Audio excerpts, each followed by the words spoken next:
Bismillahir Rahmanir Rahim. Alhamdulillahi Rabbil Alameen. Wa salatu wa salamu ala Sayyidil Mursaleen wa ala alihi wa ashabi ajma'in. First and foremost, Jazakallah for coming. These are very, very important seminars. But unfortunately, our community is not fully engaged, and that's what we want. 1, 2, 3, 4, and from single digits to double to triple to who knows, 1,000. And that's what we call these the revival series, meaning we need to do enough to awaken the community towards what these institutions are. So few disclaimers. This seminar is intended to be practical and not necessarily academic. What I mean by that is there'll be some things I will leave out just for the sake of brevity to make it smooth and also allow us to see it in a practical light. And then this second part is very important because we're living in a digital age, connected age, where you can access different information. But this presentation is based on the Hanafi Fiqh. And it's important to know that Hanafi Fiqh, the charity sector, most of the charity sector, when it comes to Zakat, they actually adopt predominantly the Hanafi positions. So yes, you will come across now and then different positions, but the Hanafi Fiqh is the predominant charity sector position. So this is based on the Hanafi Fiqh. The third thing is, inshallah, we're trying to do a series of similar presentations, and this is supported by Compass Learning Center. So here, obviously, it's Compass Learning Center. There'll be more programs happening in different masajid, and it's all supported by Compass Learning Center, and the online support will be by ANA Islamic Tuition. Obviously, I've done whatever I can to make sure it's all accurate, factual, and good. But I sincerely pray that all information is correct. However, if there is any error, please forgive and highlight for corrections for the future, inshallah. So, we'll start off with the importance. Okay. What exactly, in terms of the word zakat? Yeah? We've heard the word zakat many times. And one of the beautiful things about Islam is it adopted the language of the masses, and then it had its own spiritual definition as well. So the word zakat, when we hear the word zakat, we predominantly think of the Islamic definition, yes or no? But it wasn't always Islamic. Before Islam, that same word was used for different meaning. So if you were to understand the word, what does it mean? It means purify. So in the context of zakat, it means a person's wealth and soul is purified after giving zakat. Where do we get this meaning from? It's actually in the Quran. The Prophet ﷺ is told by Allah in the Quran, خُذْ مِنْ أَمْوَالِهِمْ صَدَقَةً. Take from their wealth sadaqah. Here it means zakat. تُطَهِّرُهُمْ, which will purify them. وَتُزَكِّيهِمْ بِهَا, and you can cleanse them, purify them. 2 words. Tathir, tutahhir, as well as tazkiyah. Both of them mean purify, cleanse, and upgrade. So through zakat, Allah is instructing the Prophet ﷺ, take zakat from them, so that will purify them, and through the zakat you can purify them further. And then make dua for them. So this is what the word zakat means. What does zakat mean? Purify. So it purifies the person, and it purifies the wealth that we are giving. In what sense? Now,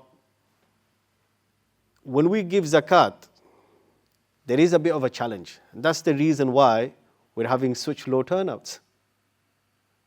If it was something that people are keen on, then you'd have more people attending than the biggest events and seminars. You look at people, they're so excited about fasting. Naturally, people are excited. But when it comes to zakat, is the excitement there? Is the excitement? There isn't. So it tells us something is in our hearts, there's a barrier. There's a bother, there's a problem. So by giving zakat, you're trying to fight off that inner problem.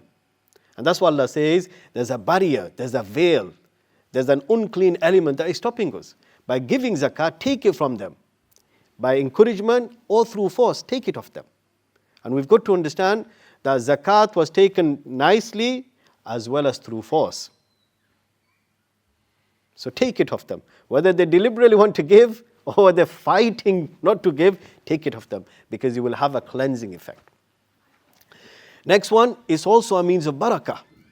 Now, zakat does not take away. Obviously, we're giving, but as a Muslim, we've got to constantly remind ourselves that by giving,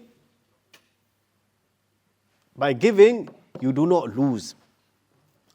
The other day, we learnt about the concept of loss aversion. That the Muslim community, sometimes when it comes to big spend at the beginning, they get scared. Hello with me? Yeah?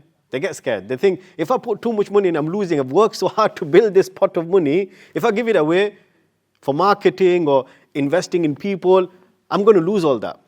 So as a result, we don't invest in those areas. We find it hard to invest in marketing. We find it very hard to invest in quality, recruitment. We think whatever we have, giving away, we're going to lose. Allah tries to repeatedly instill in our minds that by giving you will not lose out, because Allah is the one who's going to control that affair for you. So if you give zakat, you will see much more return for yourself. We've got to understand that. So by giving zakat, yes, you're fighting off. You're also reminding yourself the concept, by giving you never lose. By giving you never lose. Zakat becomes farz and compulsory if they meet the conditions. Zakat becomes farz and compulsory if people meet the conditions. Now here's the important bit which we don't hear enough of. If anyone denies zakat being farz, or they mock it, or they say there's no, belittle it, do you know what the consequence of that is? What is the consequence if someone says, oh, zakat is I don't believe is zakat farz?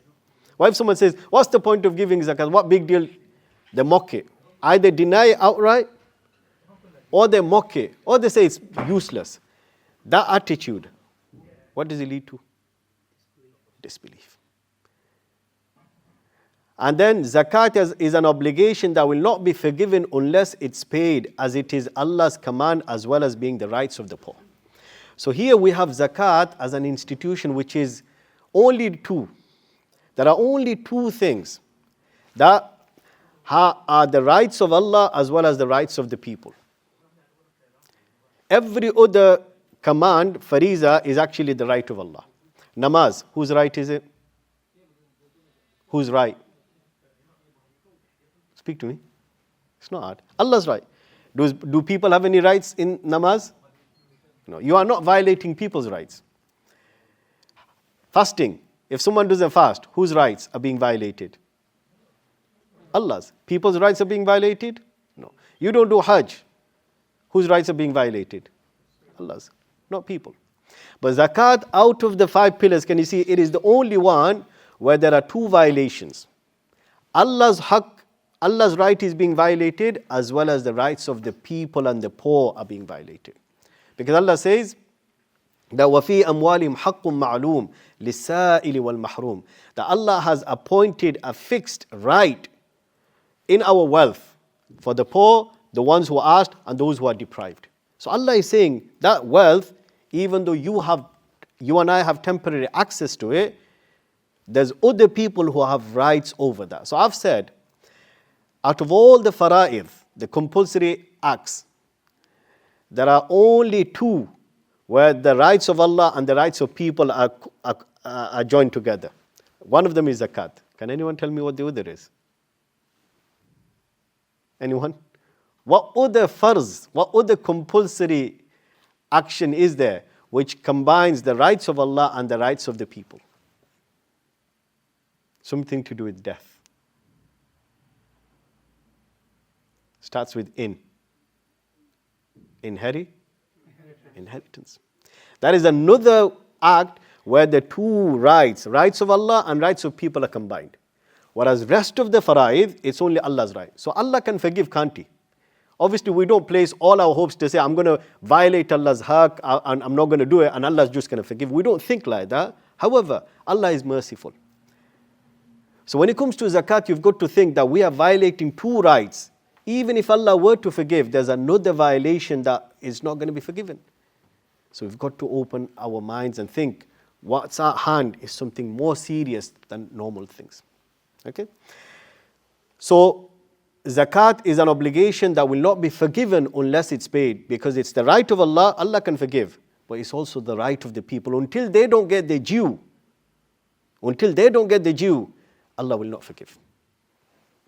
So does this give us an idea of what we're talking about, what we're dealing with? The next slide, for me, this is actually one of the most important.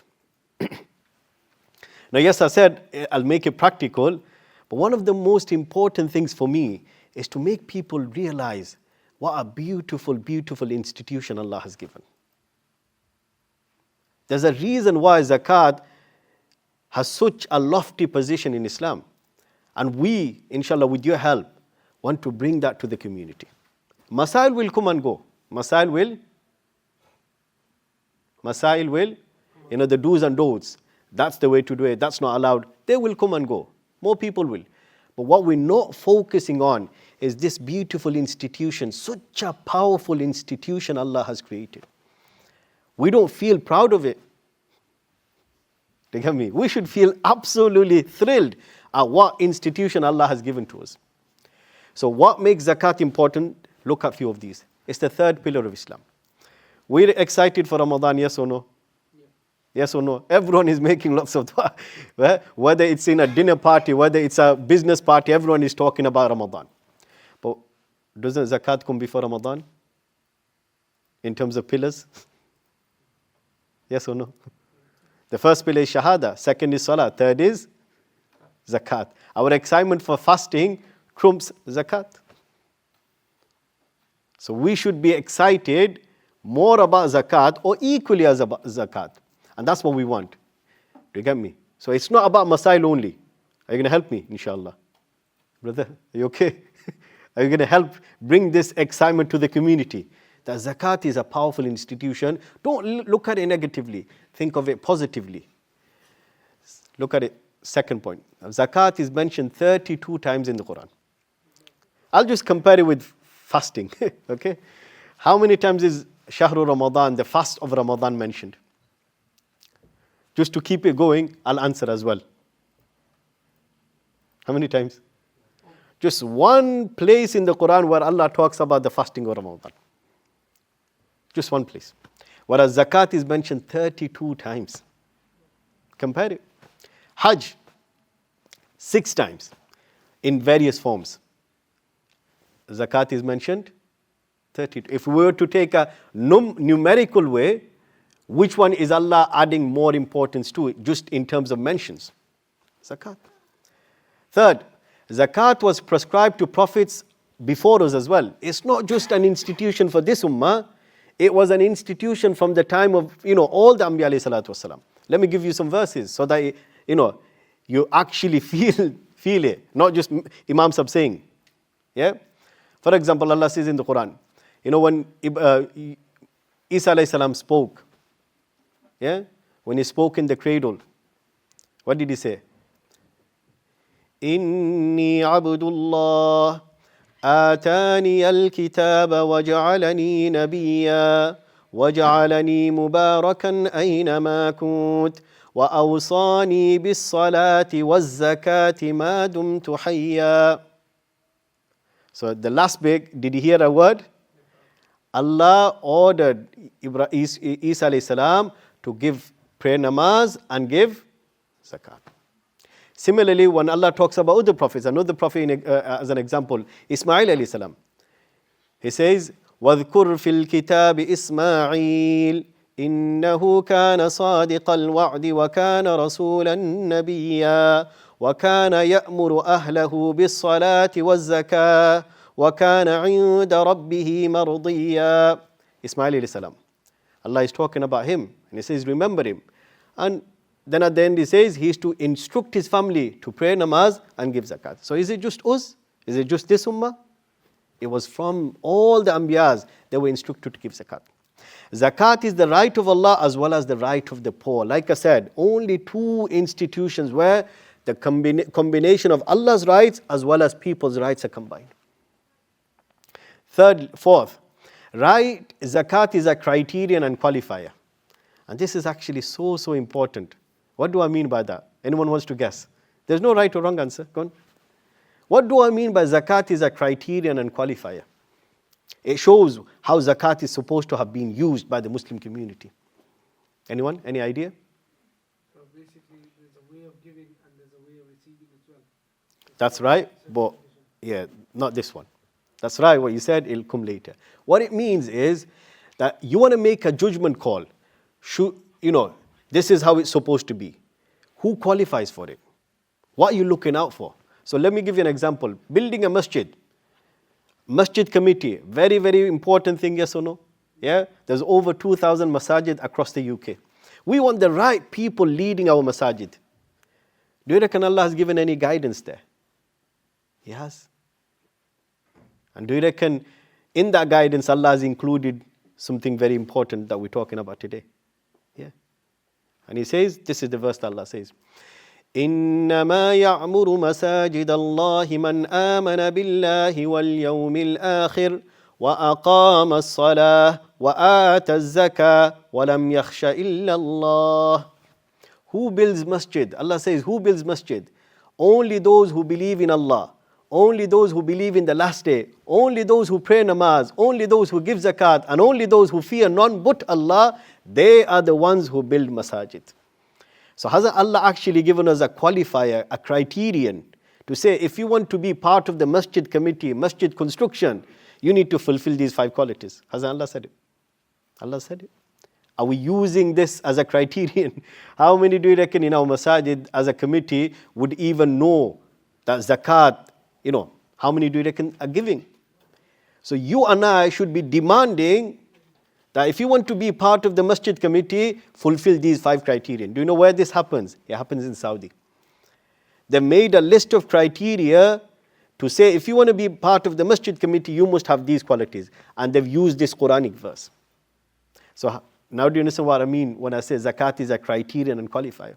Another example. After the conquest of Makkah, when so many people were becoming Muslims, how do you know who's genuine, who's not genuine?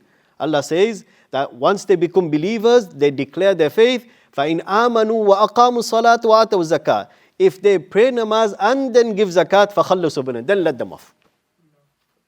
Don't just take the declaration. Then He said, if they pray namaz and give zakat, only then let them off. So Allah uses zakat as a qualifier. Why? Because a lot of the time people will pray namaz. But we need more to have faith that this is the right person. We need more to say these are the right people to lead us. Allah has used zakat as the second qualifier. Do we take it? Do we use it? Tell me. Do we use zakat as a qualifier in our community? No. So for example, when someone is looking for a marriage proposal, they'll say, Namazi huito. They'll say in Bangla, we want the groom to be namazi. But what is Allah actually saying? What should we have said? We want him to be namazi and zakati. Namazi and zakati. Shouldn't that be the case? Because think about it. How many times does Allah mention namaz equally together? He pairs them. He pairs them. He says namaz and zakat, namaz and zakat, namaz and zakat. When Allah has paired namaz and zakat that many times, shouldn't we be pairing namaz and zakat in our own criteria as well? So if you are looking for a marriage proposal, you say, as long as wo banda namazi, as long as he's a namazi, I'm happy. No. What should we say? He should be praying namaz and giving his zakat. I want a person who prays namaz and gives zakat. That's how Allah said it in the Quran, and that's how Allah wants us to use the pairing together. Are we doing it, do you think? So if we go from here and say, you know what, from now on we're going to push this, alhamdulillah, we've achieved something. Do you get my point now? So you are looking to get your brother or your sister or your family member married. People will say, how do we judge? We can't obviously get into the hearts and say the 100%. We can't do that. So we look for external. Yeah. So we look for namaz, which is good, absolutely brilliant. But does Allah just want us to rest with namaz? He wants us to check for zakat as well. Because they act very differently. Namaz acts differently to help us. Zakat acts differently. So that's what I mean by criteria. Number 5 or 6 or 7 maybe is a great humanitarian service and a powerful social enterprise. Allahu Akbar. Now if you look at zakat, the power of zakat, the way Allah has ordained it, the way Allah has put the system together, no ordinary person could have put it together. No ordinary person could have put it together. Every single year, poverty is going up and up.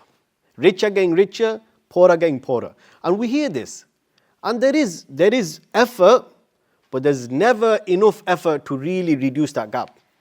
And one of the things that frequently comes up is they say, if the rich were to be taxed just 2%, if the rich were to be taxed just 2%, world poverty will be reduced. Have we heard about 2% or 2.5% somewhere else? Have you heard of it? Yeah. So can you see? Allah has given an institution which could be the solution if we were behind it, but we're not behind it. We don't push for it. We don't be proud of it. We don't, relish the thought that zakat is a powerful institution. Look at us. Now do you understand? This hall should have been filled with people attending. Because we think about masail, we don't think about this. And next one. Zakat is a powerful da'wah of Islam and its financial model and ethics. What do I mean by that? You have non-Muslims picking holes in Islam. They always do. Yes or no? One bad thing happens, then Islam is all bad. One Muslim does a bad thing, the whole Muslim fraternity is bad. We know that. But do we ever go on the front foot? Do we ever go on the front foot? What if you said, okay, take zakat for instance. Take zakat. You find fault in Islam, take zakat. Find fault in it. Push it to them. Send it. Give it to them. You keep on saying there's negative in this, the way they treat women, the way they do this, the way they do that. I present to you zakat. I give you zakat as an institution, find fault in it. Do you understand what I'm trying to say? Yeah? What's his name, Tommy? Robinson, yeah? Tell him. Next time he says Islam is this fault, you just say zakat, look at zakat. Do you get me? Are we on the front foot? We don't. So if a non-Muslim were to look at zakat and say, you know what, look, whatever you look at, leave them aside, just look at the zakat institution Allah has given. They will spend years, but they will not be able to find fault because it's not a faulty, it's not a negative premise, it's an absolute gem of an institution. We need it to be on the front foot. So do you understand where we're lacking now? Allah has given such a powerful da'wah tool. So you can feel proud of the institution. Just in the UK alone, and like I said, for me, these slides are more important. Inshallah, the later slides, inshallah, they'll be beneficial. But I'm after something else. I'm after us looking at zakat as a powerful institution, being behind and say, you know what, we need to be proud. We need to make our communities proud. And we need to make sure that the wider community, Muslims and non-Muslims, hear about zakat and they see Islam, the beauty of Islam through zakat. So, just in the UK alone, every Ramadan, do you know how much money we give? 100 to 150 million. Say subhanallah. 100 to 150 million. And we are constantly told we are not very rich, which is true. We give 100 to 150 million just in Ramadan. Throughout the year, 500 million. Obviously, the global context is more difficult, but there's reports, there's research that people have done, institutes have done, where they think that the number might be 200 billion to 2 trillion if every Muslim were to give zakat. The rich and the businesses, if everyone were to give zakat, we could generate 200 billion to 2 trillion. Isn't that a powerful institution? Should we not get behind zakat and say, you know what, the world is struggling with inequality, poverty. Let's see if zakat can help with this cause. We need it to be behind. And if we push it, then the beauty of Islam comes up. Muslims become more practicing. It benefits everyone.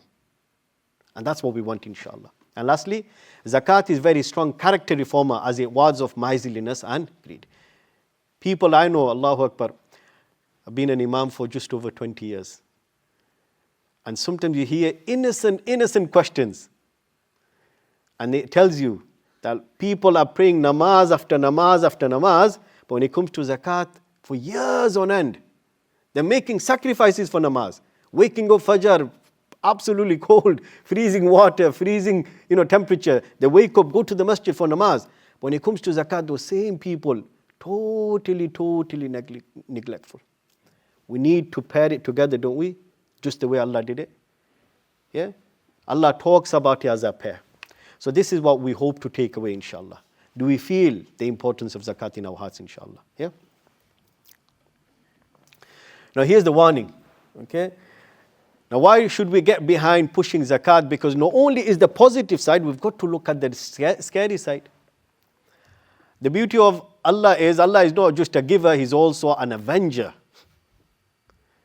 Different concepts of God people grapple with. And they present God in a certain way. Then they struggle when something else opposite presents itself. In Islam, Allah is not just Rahim, He's also Qahhar, the avenger. He's not just Ghaffar, the forgiver, He's also the one who gives azab, punisher. So you've got to be and see both sides of it. Look at this verse. As for those who accumulate gold and silver and do not spend it in the way of Allah, give them the good news of a painful punishment. On the day, the wealth will be heated up in the fire of Jahannam. Then their foreheads, their sides and the back shall be branded with it like iron. This is what you had accumulated for yourself. So taste what you have been accumulating. So not only is the punishment, there are different types of punishment. When you hear this punishment, it actually has all three different types of punishment. There's the punishment which is called adhab azim, great punishment, which is when you hear it, you get the thought of it is scary. So some punishment are great because it's got a dramatic effect. So for example, dropping a bomb on someone, what sort of punishment is it? It's adhab azim, big punishment. But then giving someone poison and killing them. Can you see the difference? Does it cause the same dramatic effect when we say bomb someone and poison someone? But they both kill, don't they? So adhab azim is a dramatic punishment which has got so many multi-layered punishment attached. When you look at this one, what do you think? Does it look like a serene sort of punishment or a dramatic punishment? Dramatic. Your wealth will be heated up and then with that you will be ironed with an iron, you'll be marked. So that's adhab azim. The second one is adhab alim, painful. So some punishment are not very painful and some punishment are extremely painful. So for example, one bullet kills someone. Azab, yes or no? But versus a torturous death, which one is more painful? So Allah then sometimes says, adhab alim, it's painful as well. Does this not look like pain as well? And third one, Allah says, adhab muheen, humiliating punishment. So sometimes a person who's honorable, respectful, for them, sometimes more than physical, their punishment is mental. You affect the honor. For them, that's like death 1,000 times. Do you get my point? Don't you think that's adhab muheen as well? Because when you've got these marks on your forehead, on your sides, on your back, everyone will be able to notice. Amongst the billions of people, people will notice, why has this guy got a mark on his forehead? A burnt mark on his forehead. Why has he got burnt marks on his side? Why has he got burnt marks on his back? Why? Why? Tell me.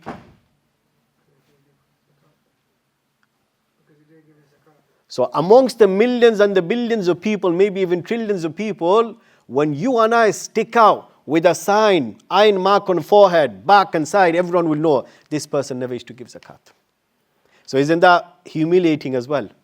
This punishment has all three effects. Dramatic effect, dramatic punishment, adhab azim, adhab alim, painful, and it's called the adhab muheen, humiliating aspect. Isn't that something to be mindful of? Yeah, we've accumulated so much wealth. With that honor and respect, all that will be taken away on the Day of Judgment. The next one, look at this hadith. The Prophet ﷺ says, the punishment does not start from the day of judgment, it starts before that. The Prophet ﷺ said, if you and I don't give zakat, when we are put in our graves or on the day of judgment, our zakat will be made like a bald-headed poisonous male snake with 2 black spots over the eyes. The snake will encircle our neck and bite cheeks and say, I am your wealth, I am your treasure. So on the day of judgment, you have the iron punishment. On top of that, you've got this snake wrapped around your neck, poisonous, biting. It's got both, can you see, humiliating effect, and it's got the dramatic effect. And I'm sure it's painful as well, because I can't tell how painful a bite of a snake is. Anyone had it? Yeah? Anyone wants to guess how painful it might be? I know it looks dramatic, yes or no? And it looks humiliating, because once you've got a snake wrapped around your neck, everyone's seeing you. And it doesn't take a genius to work out why. Because we've heard repeatedly, this is the punishment for those who don't give the zakat. And now, one of the beautiful things, Allahu Akbar. Our Prophet ﷺ, whenever he used to say something, he would then qualify it. He said, this is the punishment. And then do you know what he said? He read a Quranic verse. Now this is an amazing sunnah of the Prophet ﷺ. What he would do is, if he would say something new to people, he would refer it to the Quran and say, look, I'm not just saying it from my side, it's actually referenced in the Quran. And he read a verse. Do you know what that verse is? This is the verse. وَلَا يَحْسَبَنَّ الَّذِينَ يَبْخَلُونَ بِمَا آتَاهُمُ اللَّهُ مِنْ فَضْلِهِ هُوَ خَيْرًا لَهُمْ بَلْ هُوَ شَرٌّ لَهُمْ سَيُطَوَّقُونَ مَا بَخِلُوا بِهِ يَوْمَ الْقِيَامَةِ وَلِلَّهِ مِيرَاثُ السَّمَاوَاتِ وَالْأَرْضِ وَاللَّهُ بِمَا تَعْمَلُونَ خَبِيرٌ. So what does Allah say? Look. And let not those who greedily withhold, meaning they hold, they don't give, and they think, that's good, I'm keeping my wealth, I'm keeping my wealth. Let them not think that this is good for them because they're still millionaires, they're still rich. That's not good, because that same wealth will be made into whatever capacity it will be, and will be wrapped around the neck. So this is the verse that our Prophet ﷺ was referencing. And he said that poisonous snake is a reference from this Quranic verse. So is that not enough for us to think, you know what, is it worth it? Not only are we missing the barakah, not only are we missing the benefits, there's also a severe warning of 3 multi-level punishment, which is azab azim, dramatic punishment, azab muhin, humiliating punishment, and azab alim, painful punishment. Is it worth it? And we're not having to give all of our wealth away. You'll see, Allah has given zakat. If you look at it properly, it's not taking much of our wealth away, if you be smart about it. Is it worth neglecting zakat? Tell me. The next slide, Allahu Akbar. Who has to pay zakat? Now have you noticed, I've told you the punishment, but I've not told you the rewards. Allahu Akbar, yes. And how many times do we even see someone promoting the reward of zakat? Think about it. Share with me. If there is, then inshallah that's good for the community. I'm saying, look, we want to have a different attitude in our community. Do we share the benefits and the rewards of zakat? Have you come across any message that says, if you give zakat, this is what you're getting? So people have to find ways. They have to be clever. What do people do to get more zakat reward? They be clever, mashallah. Think about it. What do they do?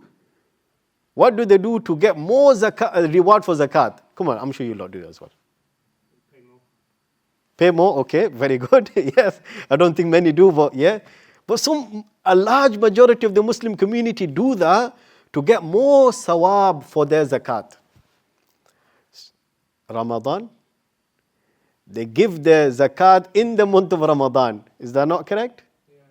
So why are they giving in zakat? They want to amplify, multiply the reward. Why do you reckon people are having to do that? Because the reward of zakat in of itself is not talked about enough. Do you get my point now? So they're thinking, you know what, I'm going to give zakat, how do I get more reward? So I'll give you in Ramadan, which is good. But the reason people are having to make that decision is because they don't know what reward was there for zakat in the first place. Do you get my point now? If we knew the reward for zakat in the first place, we'd say, you know what, we don't need to wait for Ramadan. There is so much reward, I will give it straight away. That's why Sahaba radiallahu ta'ala anhum, do you know, most of them never used to give the zakat in Ramadan. They used to give it in Shaban. Why? They knew the reward of zakat. What is the reward of zakat? What is the reward of zakat? The reward of zakat is this verse. Whenever you hear about charity, that's your reward. So Allah says, مثل الذين ينفقون أموالهم في سبيل الله كمثل حبة. The reward of those who spend in the path of Allah is like that of a grain. Yeah? Is that like a grain? And in that grain, there's 100 seeds. Yeah? Every seed then produces more seeds. So it's the amplifying effect. You give zakat, you give a pound. That is 1 pound like 100 with more.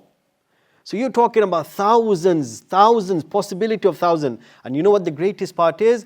That not only are you giving zakat, it's a charity, you're actually doing other good deeds simultaneously. For example, you're giving dignity to a human being. What are the hadiths about dignity? At the same time, you're helping someone in need. In the hadith, Prophet ﷺ says, when you help someone in need, this is a great, great charity. The greatest charity is to help someone in need. And zakat is only given to those who are in need. When you give zakat, you're helping an institution which is losing its value in the community. You're reviving a sunnah, you're reviving a tradition. When you give zakat, what you're doing is you're helping person do something, and with that, whatever they do for the rest of their life, if your zakat has played a part, you will get sadaqah jariyah. Let's just say you've given zakat to a person. He's bought a sheep. Through that sheep, every single day, they get milk. You get sawab, yes or no? Yeah, you've given someone some money and they started a business with it. With that business, they fulfill the needs of the family. You get sawab for it. So you've actually attached your zakat to the well-being of someone. For as long as your zakat has sufficed them, helped them, you will get the sawab. That's what zakat does, because it's an institution that not only stops, it keeps on carrying on, keeps on carrying on.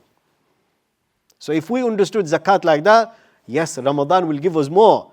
But today, the sooner I give, the better the reward starts, doesn't it? Yes or no?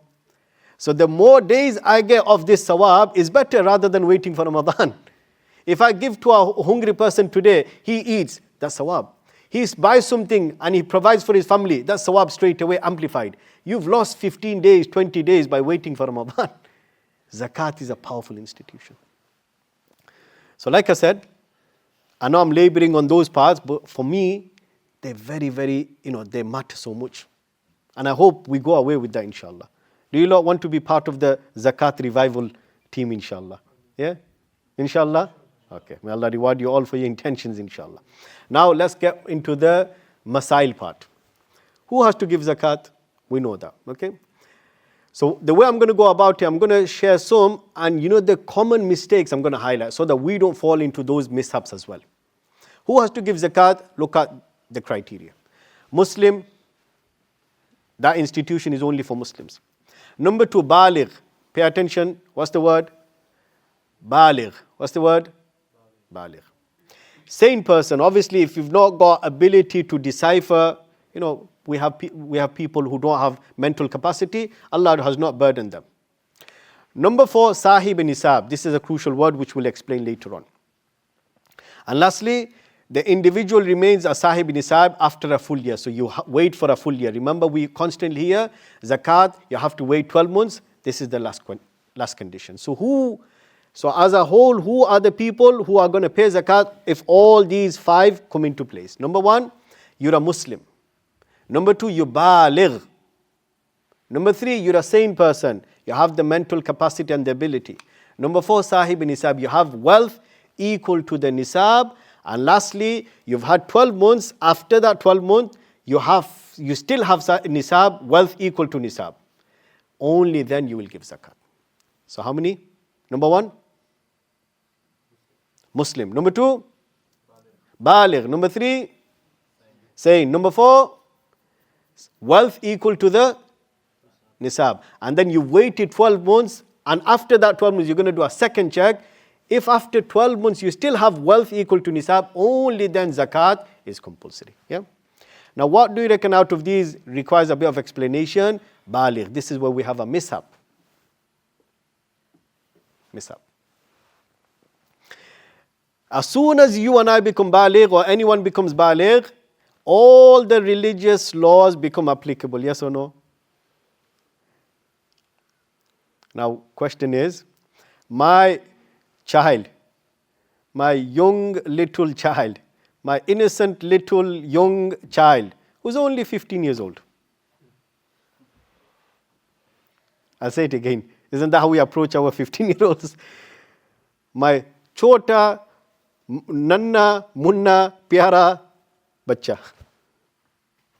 We look at a 15-year-old, yeah, and we have all these, childish references. My young, little, innocent child. As a result of that, what's happened, the thought that this child might need to be giving zakat doesn't even come to our head. Do you get my point now? Because zakat, just as other rules become applicable once my child becomes baligh, so does zakat. And when does a child become baligh? Here are the two bulugh signs. The signs of bulugh, maturity in the case of a male, is when wet dream, growing of beard, etc. When that happens, that child, boy, is baligh. If those physical features don't happen, then automatically by the age of 15 lunar calendar, that child is a baligh. And solar calendar is a bit shorter, 14.5. So Islamic lunar calendar, because the years are shorter, obviously they equate to slightly more numbers. So if my child has a wet dream, a boy, is he baligh? If he starts showing maturity signs of puberty, is he baligh? If none of this happens and he's reached the age of 15 Islamic or 14.5 lunar, is he baligh? Once they become baligh, what's the disclaimer? All the religious laws start applying. They need to pray namaz. They need to fast. You get my point? So if they need to pray namaz and fast, we tell them that. But what is the one that we don't mention? Zakat. We don't talk about zakat to them. Isn't that the case? Tell me. I have many cases where people come, my son is, 20 mashallah. And he started working. Now he should pay zakat. And I said, did he become baligh this year? No, he was baligh, like he's been praying namaz from the age of 12. So he's been praying namaz from the age of 12, and at the age of 20, you're coming and asking about his zakat. What's happened? I'm not saying he might not be sahib nisab, but the conversation needs to start then, isn't it? Yes or no? Just as we sit down and say, putar, you're a baligh now, namaz applicable. Girls and boys relationship, make sure you keep parda. Fasting, make sure you fast. So should the conversation of zakat. Does it happen? Yes. Because we look at munna as a chota munna. Do you get me? Afisab? We need to start thinking. So I'm not saying this is it's not a fault, because our minds are naturally tuned to think chota. But that's why I said we need to fix those mishaps, don't we? Yeah? So get the word out. Help us, because trust me, 90% of our people, and it's because we're not pushing zakat enough. We're not raising awareness enough to say, don't let this happen.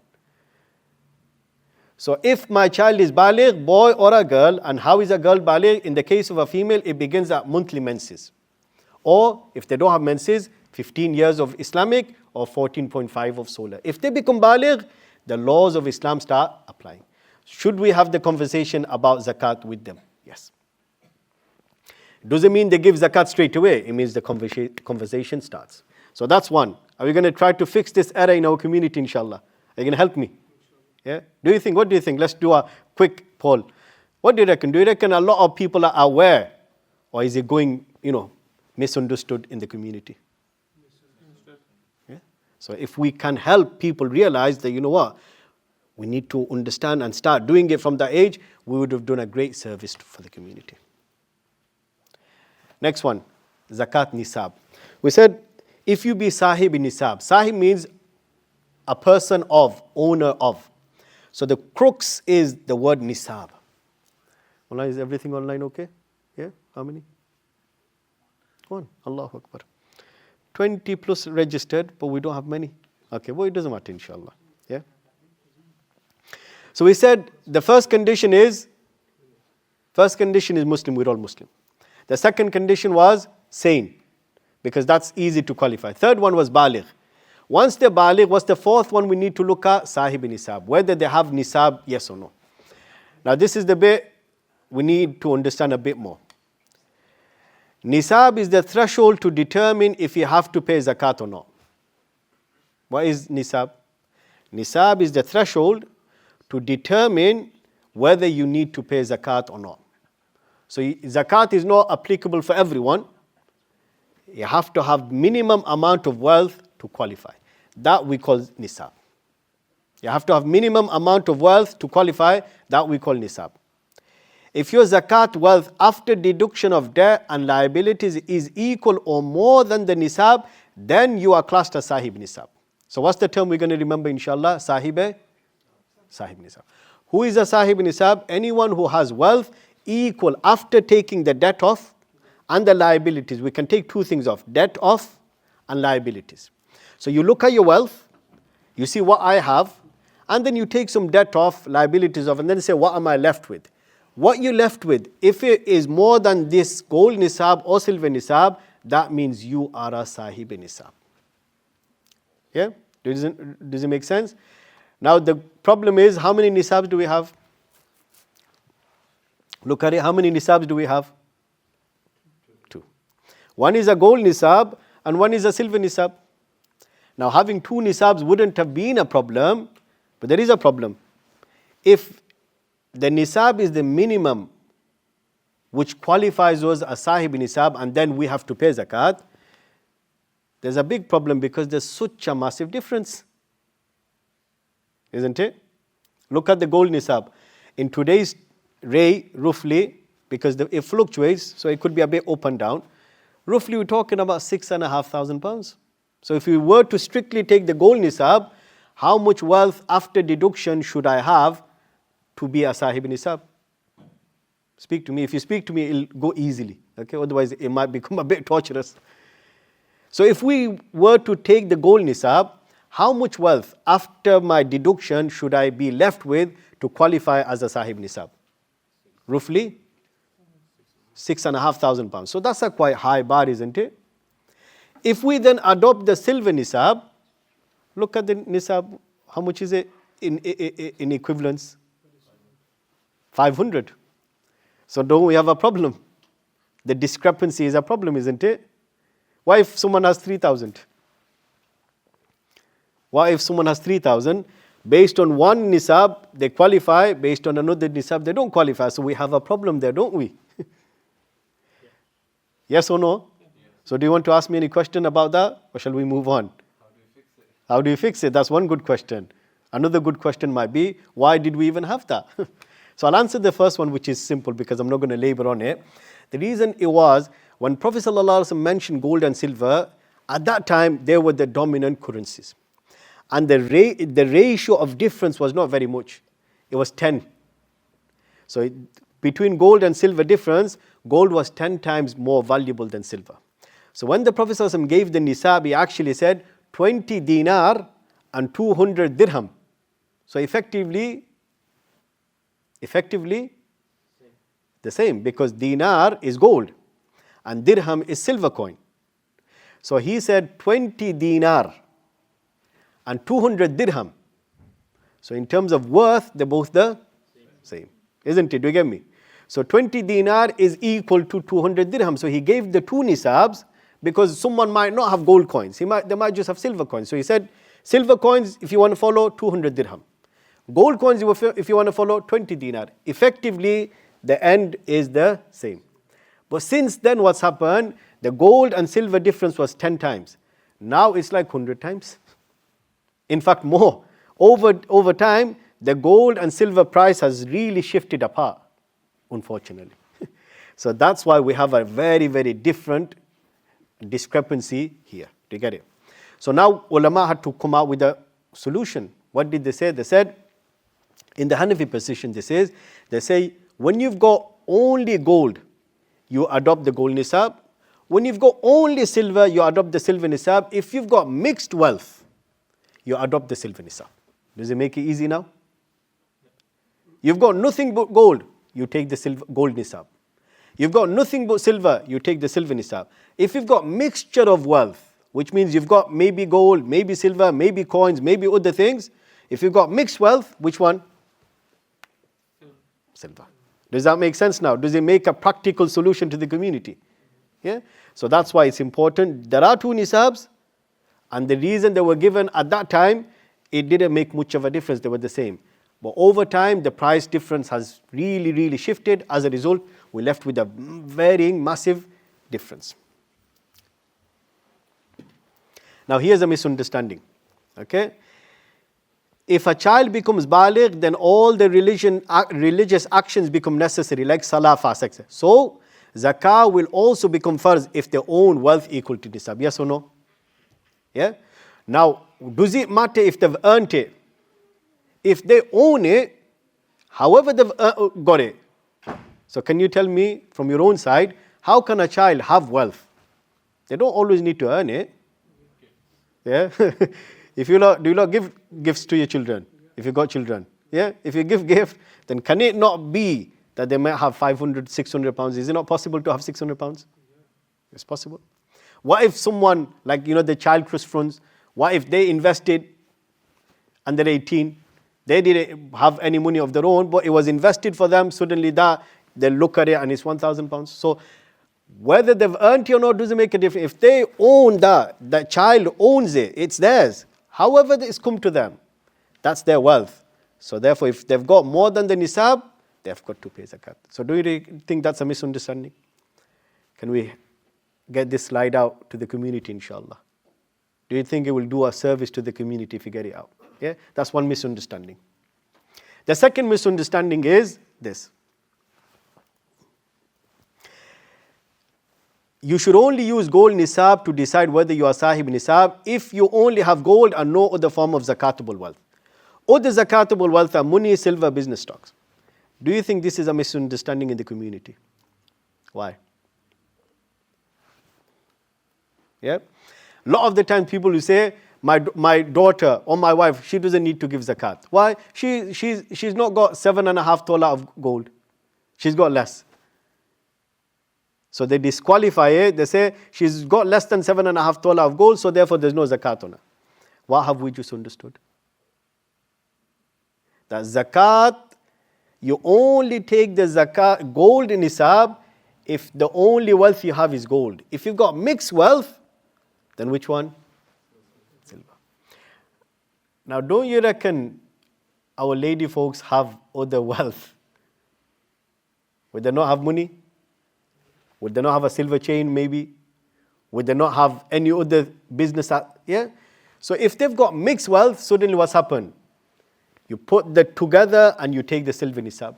So if someone's got, say, 7 tola of gold, that 7 tola of gold, do you know how much it's worth? Still worth 5,000 pounds. So they're saying to themselves, I don't need to give zakat because I've got below the gold threshold, which is fine. But that's not how it works, is it? So they've got 6 tola, which is fine. It's below the gold nisab, fine. But because they've got access to other wealth, which is also zakatable wealth, like money, silver, suddenly what's happened now is combined wealth. When you've got combined wealth, you don't take gold nisab alone. You take the lower of the 2 nisabs. So suddenly 6 tola of gold, which is worth 5k, is above the threshold? Do they qualify now? And this is very widespread, very widespread. Allahu Akbar. My father even, Allah have mercy on his soul, passed away 20 years ago. When he got my eldest sister married, my Dullah Bhai, my brother-in-law, he should thank my father. He said, you don't need to give too much gold to my daughter, give her less than 7 tola. He said, I do not want my daughter to, be involved in the sin of not paying zakat. So bring you under the threshold. Allahu Akbar. Do you get it? Noble intention. Yeah, and Madullah Bhai, mashallah, was happy. But he gave her so much more, mashallah. Later on, she had much more. But the point is, can you see? May Allah have mercy on my father. Why? Why am I making dua for him now? Why? He had a noble intention. That I don't want my daughter to miss zakat. So therefore, I'm not going to give her more zakat through her gold that she has to pay. If it's under, then she doesn't need to worry. If she doesn't pay, it's not a problem. He had a noble intention. But Allahu Akbar, that was not the correct masla. Isn't it? Because gold nisab is only taken if you've got gold, nothing but gold. In a mixed wealth, you take the lower of the two nisabs. So therefore, my sister having 7 tola of gold under the gold nisab, yes, but having 50 quid, puts it together and it goes over the nisab. Because the silver nisab is 500. So this is a big misunderstanding. We need to fix that. So someone said to me, my wife, she's only got gold. She doesn't have anything else. I said, she will check a wallet. Go and check a wallet. If you open a wallet, you'll find at least 30, 40 quid there. Yes or no? So that 30, 40 quid, is that not zakatable wealth? So can you see, it doesn't cross our mind because we're not engaged enough. And maybe because we're not pushing it enough. So think about how many people are just sat there, I'm not paying zakat because. Along with that, there's another misunderstanding which they say, if I'm wearing my gold, then there's no zakat. No. The Hanafi position, gold and silver, whether you use it or not, doesn't matter. Gold and silver are the epitome of zakat. So therefore, in use, out of use, doesn't matter. If you've got gold, there's zakatable. That's the Hanafi position. Why? Because a lot of the hadiths tell us that. In one hadith, the Prophet ﷺ, he saw Hazrat Aisha wearing a silver necklace. I think it was a necklace, or maybe and he said, "Oh Aisha, are you paying zakat on it? It's enough for you to remember the punishment if you don't pay zakat." So she was wearing it, wasn't she?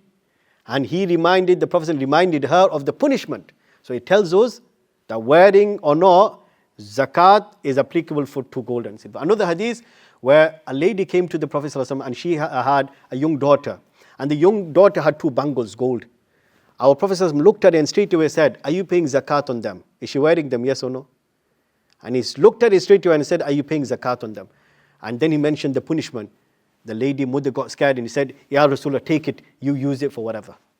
So it tells us, these hadiths tell us, whether it's in use or not, doesn't make a difference. Because zakat for gold and silver, they're the epitome. So therefore, they won't be disqualified at all.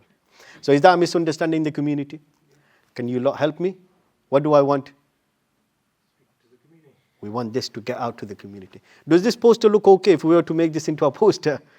Or should we make some changes? Yeah? Just taking quick feedback. Yeah?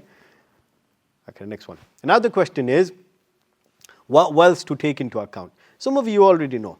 What are they? Just read it out. Money, gold. All right, here's the problem, isn't it? I've made gold into silver color and silver into gold color. Allahu Akbar. Maybe just to keep everyone excited. Money, gold, silver, crypto, yeah, stocks and shares, loan given to others, business stock, and zakatable pensions. These are, I'll explain them. The ones that I think need explaining, I'll go through them. So what are zakatable wealth? Everything that we own is not zakatable. We just need to remember when it comes to calculating zakat, what is it that we should be counting? So number 1, say with me, so that it's like a money, gold, silver, crypto, stocks and shares, loan given to others, business stock, and zakatable pension. These are all, when you come to do your calculation, you're going to take these into account. Is there any new in here that you probably didn't think of or know of? Crypto. Anything else? Pension. Some. So I'll go over it. So what we need to understand is just keep in our head and then the information will follow. So when we have these things, these are calculated for zakat. Any money you have in your possession should be calculated for zakat, whether it was earned, received via gift or inheritance, or received as a loan. If you've got money, when it comes to zakat, you'll calculate it. Sometimes difference. Someone gave you as a gift, doesn't make a difference. If it's yours, money yours, how it came to you, as long as it's halal. If it's haram, then obviously it's not zakatable. Give it away. We're only talking about halal wealth. So if money is in your possession, how can that be? It can come through earning. It could come through a gift. It could come through inheritance. Yeah, the borrow one is the difficult one. But if it comes to you through a borrowing, means someone's given it to you, you take it into account. We'll later on take it off as well. Yeah. So do you understand? Money, however it comes to you, if you're the owner of that wealth, that's zakatable. Gold, whether it's in use or not, doesn't matter. It's crypto, loan given to others. So sometimes we forget. Sometimes we give a loan to others and we don't take into account. Got to be. Business stock, this is one where there's a major mistake. I'll spend a bit of time on it. Business stock, that's also zakatable. Did you know that from before? Business stock. And zakatable pensions. Some zakat pensions are zakatable.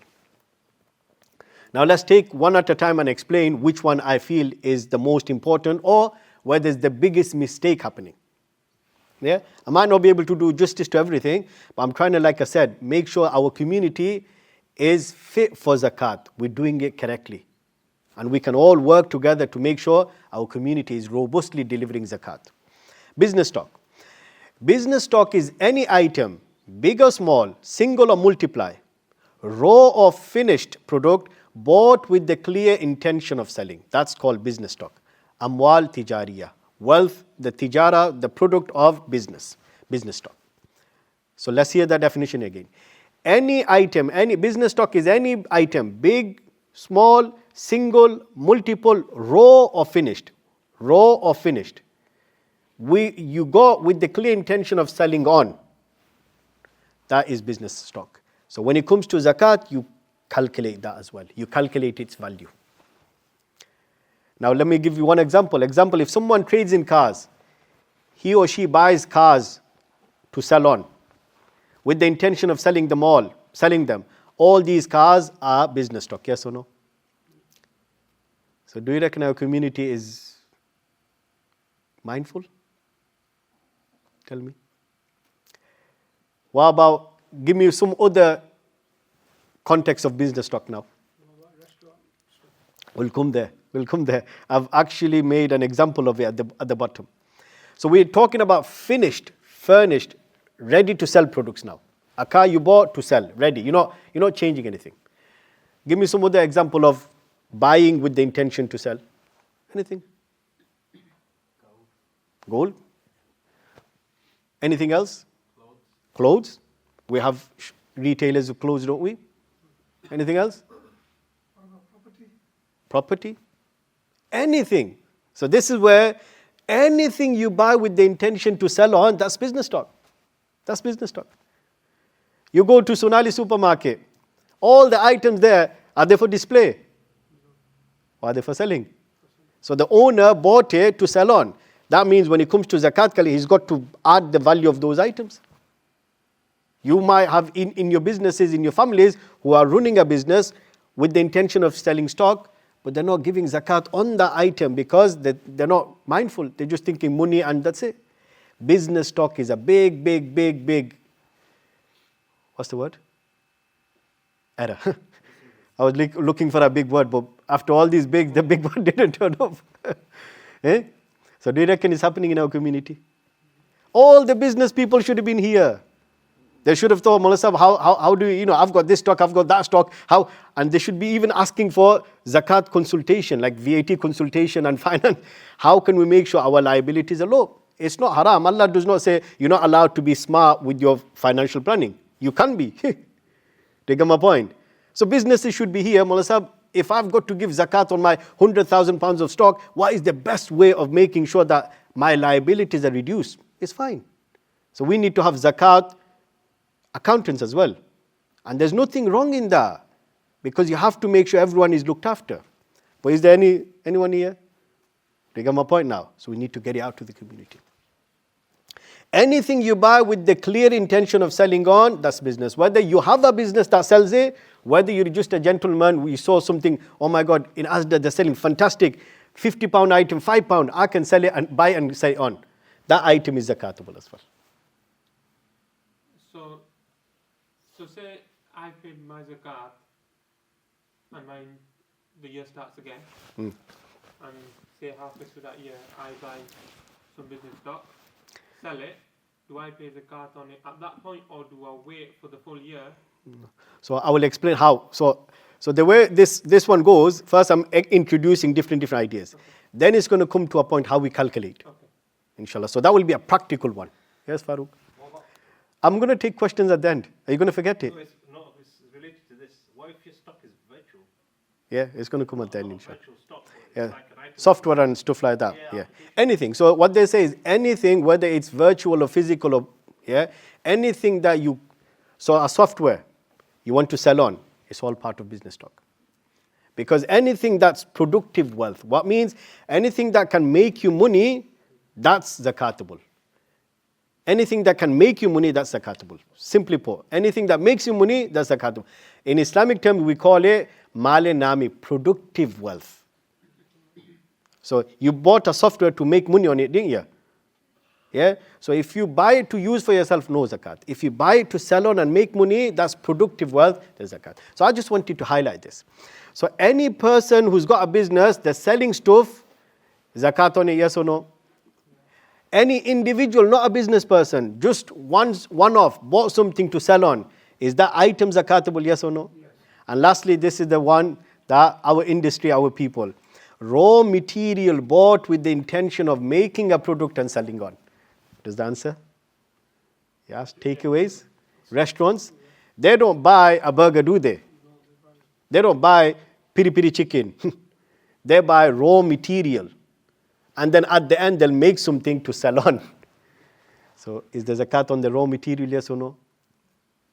Yes. So the raw material that they purchase is not the end finished product.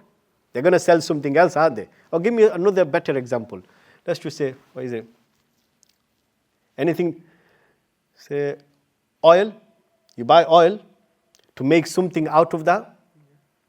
So you get the raw material, and then you're going to sell something else, maybe a soap at the end of it or something. So your marketing is about a product at the end. But you got the raw material. The zakat is on the raw material. Because you might say, well, I'm not selling oil, I'm selling something else. Yes, but the raw material is part of your finished product, isn't it? So therefore, that's zakatable. Why?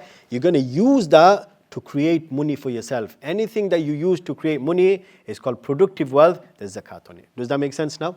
We'll take the nitty-gritty questions later, but I just want the community to be alert of that. What do you reckon? What do you reckon the understanding of business stock is in our community? Zero. I wouldn't say zero. There are people, because I get these questions. But do you reckon is that as high as it should be? No. And that's where we need to work together to bring it to their attention. Because what we're doing is we're actually fighting for the rights of the poor, aren't we? Because not paying zakat, you're actually violating the rights of the poor. Which means millions of pounds that businesses are not paying, the poor are missing out. So when you say, I'm going to go to a business, tell him you've got to pay zakat, you're actually advocating the rights of the poor. Are you not doing a positive thing? Not only that, you're also advocating the important institution of zakat. Now, along with business stock, there's the second part. Anything that you buy to sell is business stock. Every other item is not. Meaning in a shop, you've got the building. So business stock is strictly anything you buy with the clear intention of selling. Anything you buy with the clear intention of selling is business stock. Every other item that supports that business is not zakatable. So can you see Allah's been kind there as well? So you've got a shop selling clothes. That shop building is yours. You own it. Zakatable? No. Just the clothes. You've got machine, tills, worth thousands of pounds. Zakatable? You've got a van that delivers those clothes. Zakatable? No. You've got fancy dress, which you use to sell your clothes. Zakatable? No. Only the item that you sell, you buy to sell, that's business stock. Rest of the infrastructure and the items are not zakatable. So yes, it's a bit of a bombshell on the business people, but Allah's also neutralized it by saying all other equipments are not. So therefore, you can balance it out. The second one where we sometimes miss or don't take it into account is money that we've loaned to others. Mistakes happen. Mistakes. Sometimes we give it to others and say, I don't have access to it. Fair enough, but you're still the owner of it. So therefore there's zakat. So when it comes to money that you've lent to others, is that something to consider for zakat, yes or no? Yes or no? But there is a bit of a difference where if you've given it to someone else, you've lost partial access to it. There is a bit of a risk, isn't there, that that wealth might not come back. So Allah has been kind and He's given us a bit of a criteria. He said there are two types of debt. Money that you've given to others. Now, either there are weak or strong debt. Strong debt means that you're giving it to them and you have every feeling that it will come back to you. So that's yours and you calculate for zakat. But we all know there are some negative cases of lending money to others. Yes or no? You've lent it to someone and that person is not giving. I'll give it, keeps on deferring. You don't have much hope that it's going to come back to you. That's known as weak debt. So when it comes to calculate, yes, it's still your money, isn't it? Yes or no? It's still yours. But because you don't have access to it and someone is not really coming forward, they keep on deferring, that's known as weak debt. You don't need to give zakat on it. But what if Allah is kind and after 20 years of deferring, that person then says, you know what, take it. Then you give zakat for all the years. As a gratitude, isn't it? Because in your mind you wrote it off. There's a technical way of doing it, but I can't go into all technicalities. So I just wanted the community to go home with these takeaways. What are they? If you lend money to others, you've got to consider it for zakat calculation. If there is a good chance this money is going to come back to you. What do we call the money that you've lent to others and there's a good chance it will come back? What do we call it? What do you call it? Strong debt. And what about the debt or the money that you've lent to others and no one is like, you don't have much hope that it's going to come back? We call it? You can leave. You don't need to calculate. Because it's like double burden on you, isn't it?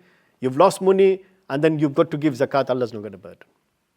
What if that person one day has a change of heart? After 20 years says, yeah, brother, take your money. And he gives in a proud way that he's doing you a favor. What do you do? Yeah? Have you seen those people?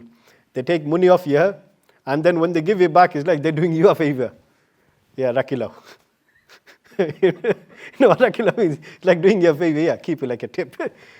20 years they've taken your money, they've used it, abused it, and then by the time they give it, it's as if they're doing you a favor. You get these people. So if they do give it, you will give zakat on it. More like as a shukr, that Allahu Akbar, I wrote you off. Yeah? I have a mindset that if I write some money off and it comes back to me, then I treat it like a treat. Like that money, I wrote you off, so if it comes to me, I'll have a party, I'll have a treat over there. So you should have that mindset as well. If he wrote you off, it comes, then inshallah feel happy about it. Okay? Zakat, when it comes to pension, do we need to take pensions into account? Yes. So these are a bit technical, two things. There are two types of pensions that are not zakatable, very simple. One is, the government pension, yeah, that's going to come, that's not zakatable because that's not ours, it's the government's. So we don't have effective ownership. Do you get me? So because we don't have ownership and effective ownership, there's two types of ownership. One is you actually own it 100%. And another one which we call majazi, effective ownership. So it's not yours, but you have access to it like as if it's yours. So that also has zakat. So whereas this pension, the government pension, state pension, is that ours? The government can change it, can't they? They keep on changing anyway. They keep on changing the years and the numbers. So is it ours? No. So because it's not ours, we don't have any say, we don't have any control, we don't have any ownership, there's no zakat. It's theirs. If they give it, we will treat it like money. But as a pension, there's no zakat. And then the other one is defined benefits, Defined benefit schemes are not zakat. You know the zakat in the olden, I think that's been scrapped now. So you used to have final salary pension where, do you understand, whatever you end up with, they'll give you. So defined, so the government will pay fixed amounts for you depending on where you end up. That is not zakatable again because the state has a big say in that. You get my point? Because the state can change it, they can scrap it. Yes, they'll have their own, problems to face, but can the state not change it? They can, because your contribution has not been the most significant. It's the state's. So because we don't have 100% control and access, the Sharia says these two are not zakatable. Where the pension is ours, the contribution base, the ones that we make contribution, we've got access to it. So therefore, we've got ownership. It's ours. It's our contribution. So therefore, that is zakatable. How much? We'll talk about it later. So who's got this one? Anyone? So that we'll talk about the calculation. It's a bit difficult, but I just want us to know which one to consider. So the contribution-based pension, where you are making a contribution, you will consider that for zakat. How much? We'll talk about it later. And lastly, SIP. Just one question. Yeah? If the contribution is a split between you and the company, do you still have to pay zakat on Yeah. So it becomes complicated, not just this equation, there's also the equation, what are they investing in and stuff. So that's why it becomes complicated. We will come out with a easier solution. What I want you to take away right now is the contribution that we make for our pension, that is zakatable for now. Later on, like I said, in our seminar, we'll do the calculation. But I just want you to keep in our mind, our pension that we contribute to, it is up for zakat. Yeah? And lastly, SIP, self-investing pension pot. The one that we do for ourselves. Yeah? You could do it through, ISA and stuff like that. That is zakatable because you have absolute ownership over it. Okay? Now, here's the pension difficulty. Because pension pots are investments for growth, it's important to check what portion of the investment contains zakatable wealth. Remember, every wealth is not zakatable. Quite difficult to work out, so we will follow the National Zakat Foundation's basic pension rate, which we'll go through later. Yeah? What wealth does not count for zakat? After that, we'll be ready for a break and we'll do the calculation and we're done. Yeah? What wealth does not count for zakat? Personal use items except for gold and silver. Any item that you have for your personal use. Any item that you have, you did not buy it to sell. You got it for your own. Now it could be very expensive, it doesn't matter. So think about it, has Allah not been kind to us? Majority of us anyway. Yeah? What is our single most expensive personal use item? House. How much is your house worth? What is the single most expensive personal use item? A home, isn't it? A house. So is it zakatable or not zakatable? Isn't that kindness from Allah? So a house today, a 3-bedroom house is 200 to 300,000 pounds. Not zakatable because it's personal use. Then after that we have car this time. After a house, what's the second most expensive item? A car, personal use. Zakatable? No, 5,000, 10,000 pounds. No zakatable. Then after that we have this thing. Yes or no? Sometimes it could go up to 1,000 pounds. Personal use. Zakatable? No. So anything that you bought for yourself, personal use, not with the intention to sell, that's not zakatable. So Allah has been kind, number one. Number two, items bought for store value, not to sell. Items bought for store value, meaning you've got it, it's valuable, but you got it because it's got value. So for example, antique. You're an antique collector. You're not buying to sell. Your intention is, I like to have it. Some people like paintings. And some paintings can be very, very expensive. Do you know the most expensive painting? I'm not a painter, but I'm sure I could have done a better job. No, seriously. You don't know how that painting was. It's got purple at the top, a white line in the middle, and orange at the bottom. Do you know how much it sold for? Do you know how much it sold for? Guess then. Right, okay. 57 million. 57 million. Now this guy is not buying to sell. So store value, he's got it because he likes to keep it. So even though it's dead expensive, there's no zakat on it. Do you get me? Some people like watches, collection. So store value, they like it even though it's got expense, but they're not buying to sell. even though that item is dead expensive, not for zakat. Has Allah not been kind there as well? Yeah, anyone's got any collection here? Yeah, don't declare it, don't declare it, don't declare it. Yeah, they said the tax has ears everywhere. Yeah, so, and then precious metals. You know, besides gold and silver, every other precious metal, no zakat. So if you have diamond and if you have emeralds and whatever, no zakat. And lastly, items bought for income generation. You know, you bought a house to rent out. You rent out. You didn't buy it to sell the house. You bought the house to rent out. You got a car to rent out. So you bought it to generate income through the item. That's got no zakat. So hasn't Allah been kind to us? Yes or no? What do you think? Yeah? Okay.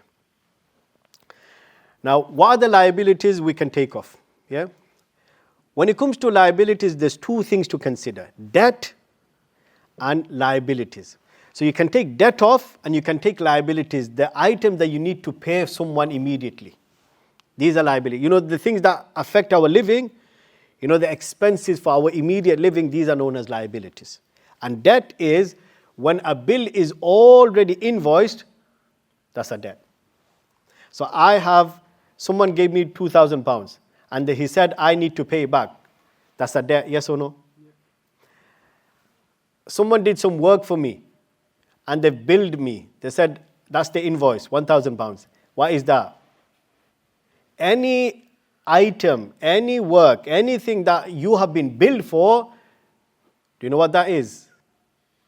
That's a debt in Islam. What does that mean? The word debt carries significant burden, which means it will not be wiped off easily. So do you understand what I'm trying to say with the word debt? You can take debt off, but understand what comes under debt. If I've got some work done, a builder came and did some work, and he sent me an invoice. Maulana Sahab, this is your work, £1,000. What is that? Once he sent me an invoice, what is that? That's a debt. Now, the word debt is very significant in Islam. It means even if I've passed away, it doesn't go away. From my estate, it has to be paid off. So I just want you to reiterate, debt is a very significant word in Islam. Allah will not forgive our sins until our debts are met. So debt is any money that I owe someone else. If an invoice has been made to me, that's a debt as well. You can take that off. And liabilities is, you know, for me to live and survive, immediately within a month, I've got bills. So for example, my bill might not be due yet, but within the month I need to pay water bill. So that's going to affect my living, isn't it? Do you get my point? So that's liabilities, things that I need to pay for my living survival. Those are liabilities. Within a month, you can take them off. So debt and liabilities. Do you get the two words? What's a debt? Money that you owe to others. Whether they've sent you the money or they've invoiced you for work, they're both considered debt. And that's a very significant term. And liability is anything that I need for my survival, my expenditure within a month. That's liabilities we can take off. Yeah? Short-term debt and long-term debt. I think that's the last slide before we do the calculation. We'll have a short break. When it comes to debt, there's two types of debt. Short-term debt and long-term debt. Short-term debt means any money that I need to pay because someone gave me money or someone invoiced me, I need to pay within 12 months, that short-term debt, we can deduct all of it. Why? Because it creates significant burden on us, doesn't it? Yeah? And long-term debt are those which there's no burden on us. In a way, you pay slowly, they've given us like 10 years to pay, or they said, you don't need to pay anytime now. That the curse of burden, that's not there, is it? So a long-term burden, you are not allowed to take off. Maybe if you need to, you can take 12 months of that amount off. But long-term debt, ideally, we shouldn't take it off. But if you need to, 12 months only. So how many types of debt are there? Two. One is short-term debt, the amount that needs to be paid within 12 months. You can cancel all of it out from your liability. Yeah? Number two, long-term debt, like a mortgage. The bank has given you the money, hasn't it, to purchase your house. So are you not indebted to the bank? Yes or no? But is it a short-term or a long-term one? Are they putting burden on you that, oh, if I don't pay, I'm going to get into trouble? Are they paying? No. So therefore, if those debts are allowed to be taken off, then people will use it like a zakat loophole. Do you get me? What's going to happen? They're going to buy a house and forever they'll be under that mortgage and no zakat. They'll say, I've got 200,000 pounds zakat, mortgage, debt.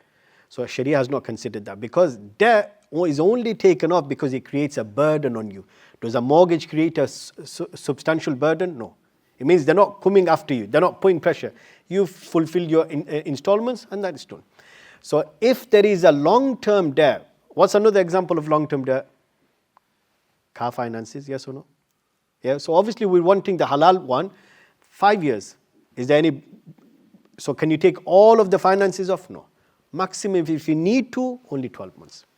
So these you can deduct. Debt, short term, you can. Long term debt, not all of it, maybe maximum if you need to. If you're in a good position, don't even take it off. If you need to, then 12 months. So up to now, have we got an idea of what is considered as zakatable wealth?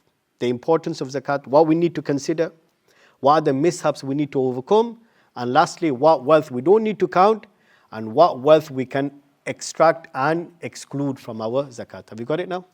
We're going to take a short break, and after that we're going to use our own zakat calculator and do a calculation, inshallah. Yeah, is that okay? A quick short break, inshallah. There's some can we get whatever the break items are? It's at the back. 5 minutes break, inshallah. Yeah. Are we all okay? Yeah. Is it a bit of a torture? So it'll be like double torture. Some people are going to say zakat is like a torture on top of the Imam Sahib's delivery is another torture. Are we okay with it? Yeah? Okay, inshallah.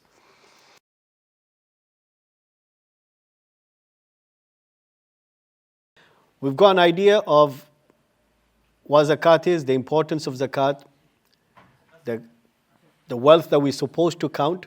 So just a quick reiteration. What are the wealth that we count for zakat? Our asset, everything is not for zakat. So that's the good thing. Money. Do I need to go back to the slide or are we okay? Money, gold, silver, crypto, business asset, stocks and shares, and pensionable zakat.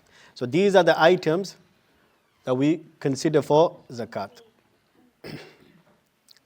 Are we on the calculation tool? Yeah?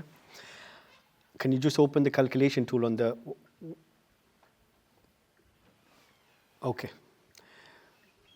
So here's the zakat tool that we made to make sure that we're able to practically follow it.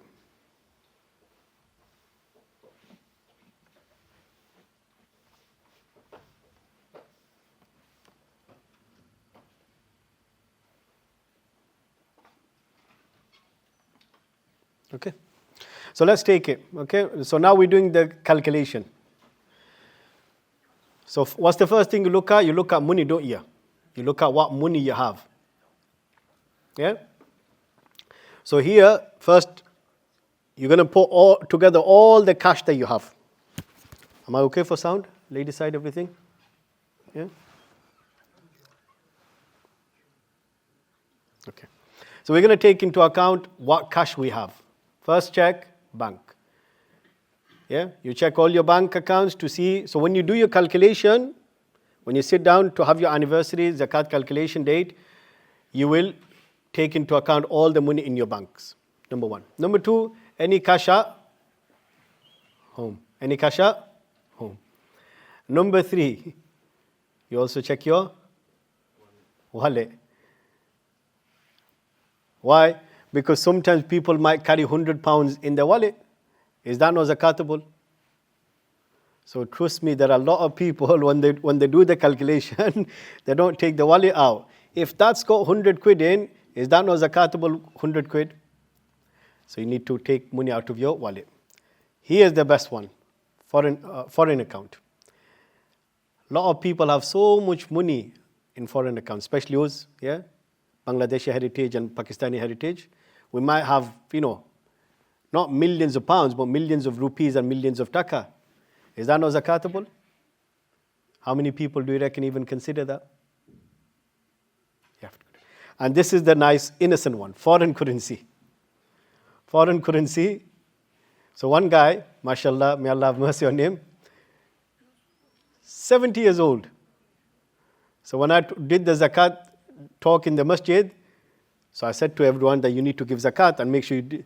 So he came to me and I said, oh, I don't need to give zakat. I don't have any money. I've only got Italian, what do you call it? Italian pounds. What is it? What's Italian? Euros. He said, I don't have any pounds. I don't have any money. I've only got Italian. So I don't need to give zakat. Do you get my point? Isn't that quite innocent, mashallah? Yeah? That I don't have much money. I'm a very simpleton type of a person. I don't have any money. I've only got some euros. So there's no zakat. Is that correct? Yeah? Do we not have foreign currencies at home? Yeah? When you go Hajj, you come back with, riyals.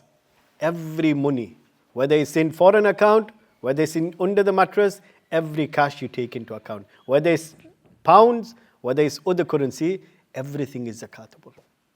Yeah? Otherwise, what would people do you think? They'll say when it comes to zakat, I'll just convert it into a foreign currency. No zakat. Yeah? People will become too smart. So every sort of money, current, foreign, doesn't make a difference. Okay? And obviously under the mattress as well. Next one. You also take the money that you've lent out to others. You take that into account.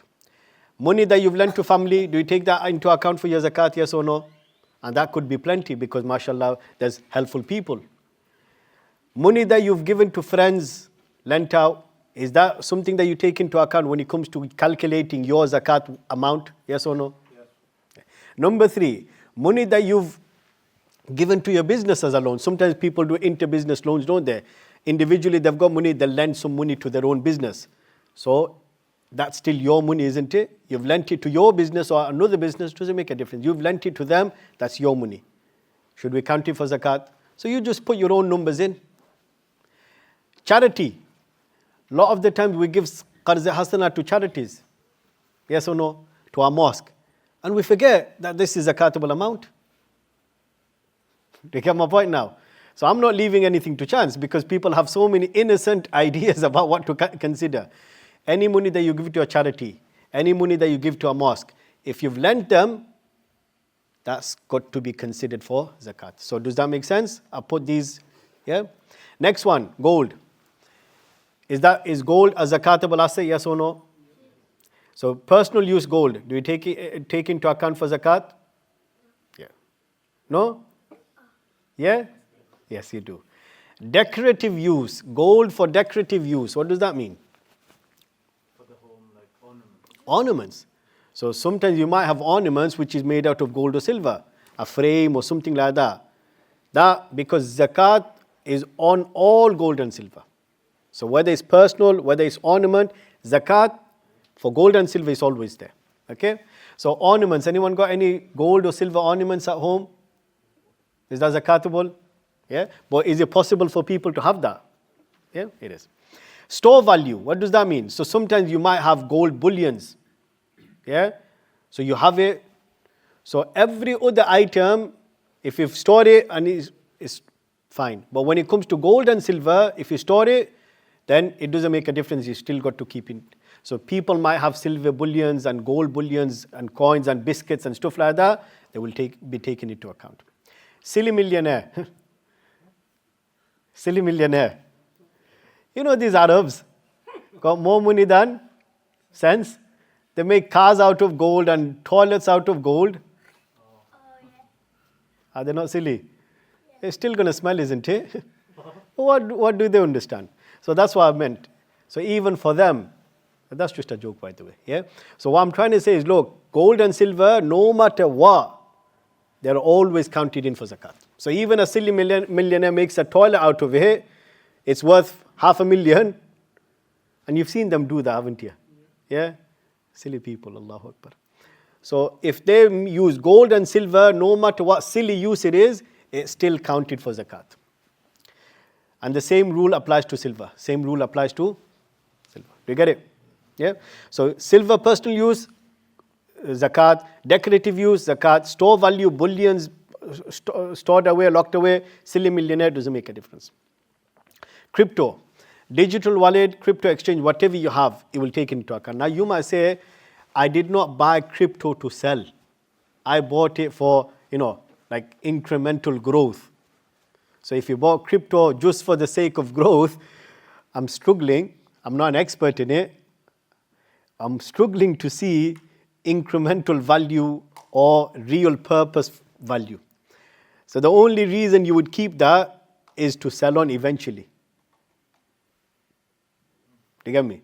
So there's like meme coins and stuff like that. Some people who say are fantastic and stuff like that. Yes, the blockchain is a useful tool, but the coin itself, it's not got real life utility yet. So if someone were to buy crypto, the question might be, why have you bought it? This, if they say to you that I bought it to, preserve, it's not generating any income for you. So in a stock market, you can buy stocks, get dividend. Yes or no? You can buy stock and then, you can say, I want this business to go more. Does crypto have those market access?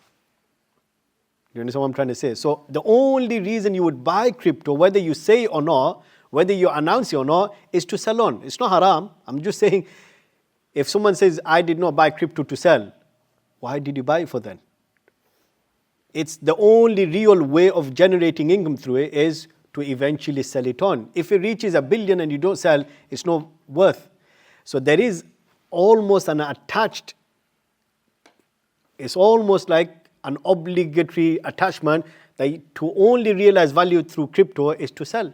So therefore, if someone says, I didn't buy to sell, what else did you buy it for? So whatever you have in crypto, they're all more or less zakatable. So if you've got 5,000, 10,000 pounds worth of crypto, 10,000 you put into your zakatable wealth. Do you get my point? Next one is business asset. If you've got anything to sell in your business, so in your business you might have cash as well, isn't it? In your business you might have cash. So you put that under cash. It's all coming under you. So imagine in your business you've got 100,000 pounds. There's two partners. 50,000 is yours, isn't it? So you will put whatever is your share, you will count it in your zakatable wealth. Cash receivables. So you've sold something and that guy is yet to pay. You've got to take that into account. Do you get me? This is purely for business people. So you've sold something and this guy has not paid you. It's going to come in 2 months' time. Should you count that 2,000 pounds cash receivable that you're supposed to get? You will count it in your zakat. Do you understand what I'm trying to say? Trade receivables. So trade receivable is you bought something, so that business stock is zakatable, but it's not come to you yet. So I've paid for 5 cars, 50,000 pounds, 5 cars. So I've not got cash anymore, have I? Because I've given the cash away. And I've bought cars, but the cars have not come to me. So does that mean I'm at nil? I had 50,000, bought 5 cars, gave the money to the sellers. I don't have cash left. And the cars have not come to me. So does that mean I'm at nil? I don't have money and I don't have the business good. What is that? That's trade receivable because it's coming to you. Do you get me? So you will take the value of that trade receivable. Yeah? Stocks and shares. So anyone do stocks? Moulana, anyone online or? Not said. Anyone do stocks? So stocks and shares, put simply, obviously that in itself is a different deliberation. Which stock we can go into, you've got to look at that. But I'm saying for zakat purposes, we've said that stocks are open for zakat consideration, yes or no? So if you've got stocks, then you've got to think how much, what, yes. So when it comes to stocks, the first thing is if you buy any shares to sell on, you're like a day trader or a swing trader, you bought it because you thought the price is down and you bought it and I think it's going to go up in about 2 months' time. You bought it at cheap to sell on. What are you? You're a trader. So if you bought shares to sell on, that's business stock effectively, isn't it? Do you get me? So you bought with the intention to sell on. So that all of the value will be taken into account because business stock, because anything that you buy, whether it's digital or not, whether it's physical or digital, if you buy something to sell on, that's business asset. So if you buy shares in a company, stocks in a company, with the explicit intention to sell, what category does it come under? It comes under business stock, isn't it? And business stock is all zakatable. So whatever your shares are worth, the ones that you bought with the intention to sell, do you get it? If you're doing it, you'll be with me. If you're not doing it, that's fine. Yeah? So if you buy shares or stocks to sell, all of the value, when you do your calculation, all of the value, if it's worth £100,000 at the time of your calculation, you will count that in your zakat portfolio. What if you bought shares, stocks, not for selling, but for growth? Because companies do grow on stock market, don't they? Or you bought it for dividend, meaning you bought it so that they will pay you dividend and you will reinvest. You're trying to grow your capital. Your intention was not to sell. And that's perfectly legitimate because people do buy stocks, big companies or small companies with the hope that this is going to become a multi-million pound company. With crypto, there's none of these possibilities. Do you understand why I made a difference with crypto? Everyone understanding? Whereas a company, you can buy a company today which is worth, say, $1 million. But later on, you're hoping it's going to become a multi-billion. It can. So if you buy stocks in the company for either dividend or company growth, then all of it is not zakatable. Only zakatable element would be is what part of that company has zakatable wealth, which becomes complicated, doesn't it? Let's just take one simple example. You bought Vodafone. All right, too hard to say. Easy one. Give me an easy company. EE. I'm not sure if they're on the stock market, but yeah. I don't like to use that word in Tesco. They're on the stock market. Yeah. Right, let's just use Tesco as an example. You bought Tesco shares. Yeah. You bought Tesco shares. Now Tesco as a company, now that it's shares, and you did not buy to sell. So now you've got £100,000 worth of shares in Tesco. Is all of that 100,000 in your zakat fund, zakat amount? No. You're going to have to do a bit of breakdown. Because zakat itself will be applicable to what they have as zakatable. So Tesco will have business stock, yes or no? So you are a part owner of that business stock, isn't it? So therefore you've got to take into account what sort of business assets they have. They might have cash in their bank. So is cash zakatable? So proportionate to your ownership, you will take their cash position. Do you get me? They might have, like, say, buildings. Are they zakatable? They might have, say, 10 billion worth of buildings. Are they zakatable? No. Do you get me now? So you've got to do a bit of breakdown. Just as you would do breakdown for yourself, what is zakatable and what's not, you will do a breakdown of the business that you've bought stocks in. It's a bit complicated as well, isn't it? Do you get me? If you know what you're looking for and how to get that, fair enough, go for it. Who knows, you might end up with very little amount to give as zakat. Imagine you bought shares in a company that builds houses and gives you out on rent. Builds houses and gives you out on rent. You might not have much zakat to pay because, you get my point now. So if you can do the breakdown yourself, go for it. If you think it's too hard, then the zakat operators like National Zakat Foundation or other, they say if it's too hard, then just take a ballpark 25%. You get my point now? Who knows? Your zakatable amount could have been more, could have been less. But if you don't know how to do the breakdown, just take a 25%. So if you've got £100,000 worth of stock in Tesco, your intention was not to sell, but growth and dividend, you will take 25%. £100,000 of shares, 25,000 is zakatable amount. Do you understand what's being said here? You good, brother? Yeah? So if you do shares, it's useful. If you don't, then it doesn't matter. Yeah, you've saved yourself a bit of a headache. The next one is zakatable pension. So zakatable pension, we've said there are 4 types of zakat. There are 4 types of pension. State pension, no zakat, don't need to worry because I don't have ownership or even effective ownership. Fixed contribution one, the final salary one, the old, it's been moved on. But you don't need to because you don't have full say and control over it because the government can scrap it. They might make changes that you end up with very little. So because we don't have full say and ownership, that is not zakatable. The 2 that we have great say in is SIP, which is the very one, self-investing pension pot. So basically you can open an ISA, stocks and share, and say, I will make my own pension. Because you are doing it yourself, you will look at that and do your own calculation. What is it that you're investing in? You get my point now? What is it that you're investing in? And you look at that company and you see the zakatable elements in it. If they've got cash, that's zakatable. If they've got business stock, that's zakatable. They might have other things that are not zakatable, so you do your own deduction in the company if you can do it. If you can't, then here they've given some stuff to look at. So if you've got, and then the other one is, the contribution base. You made contribution in a pension, depending on where that pension fund is.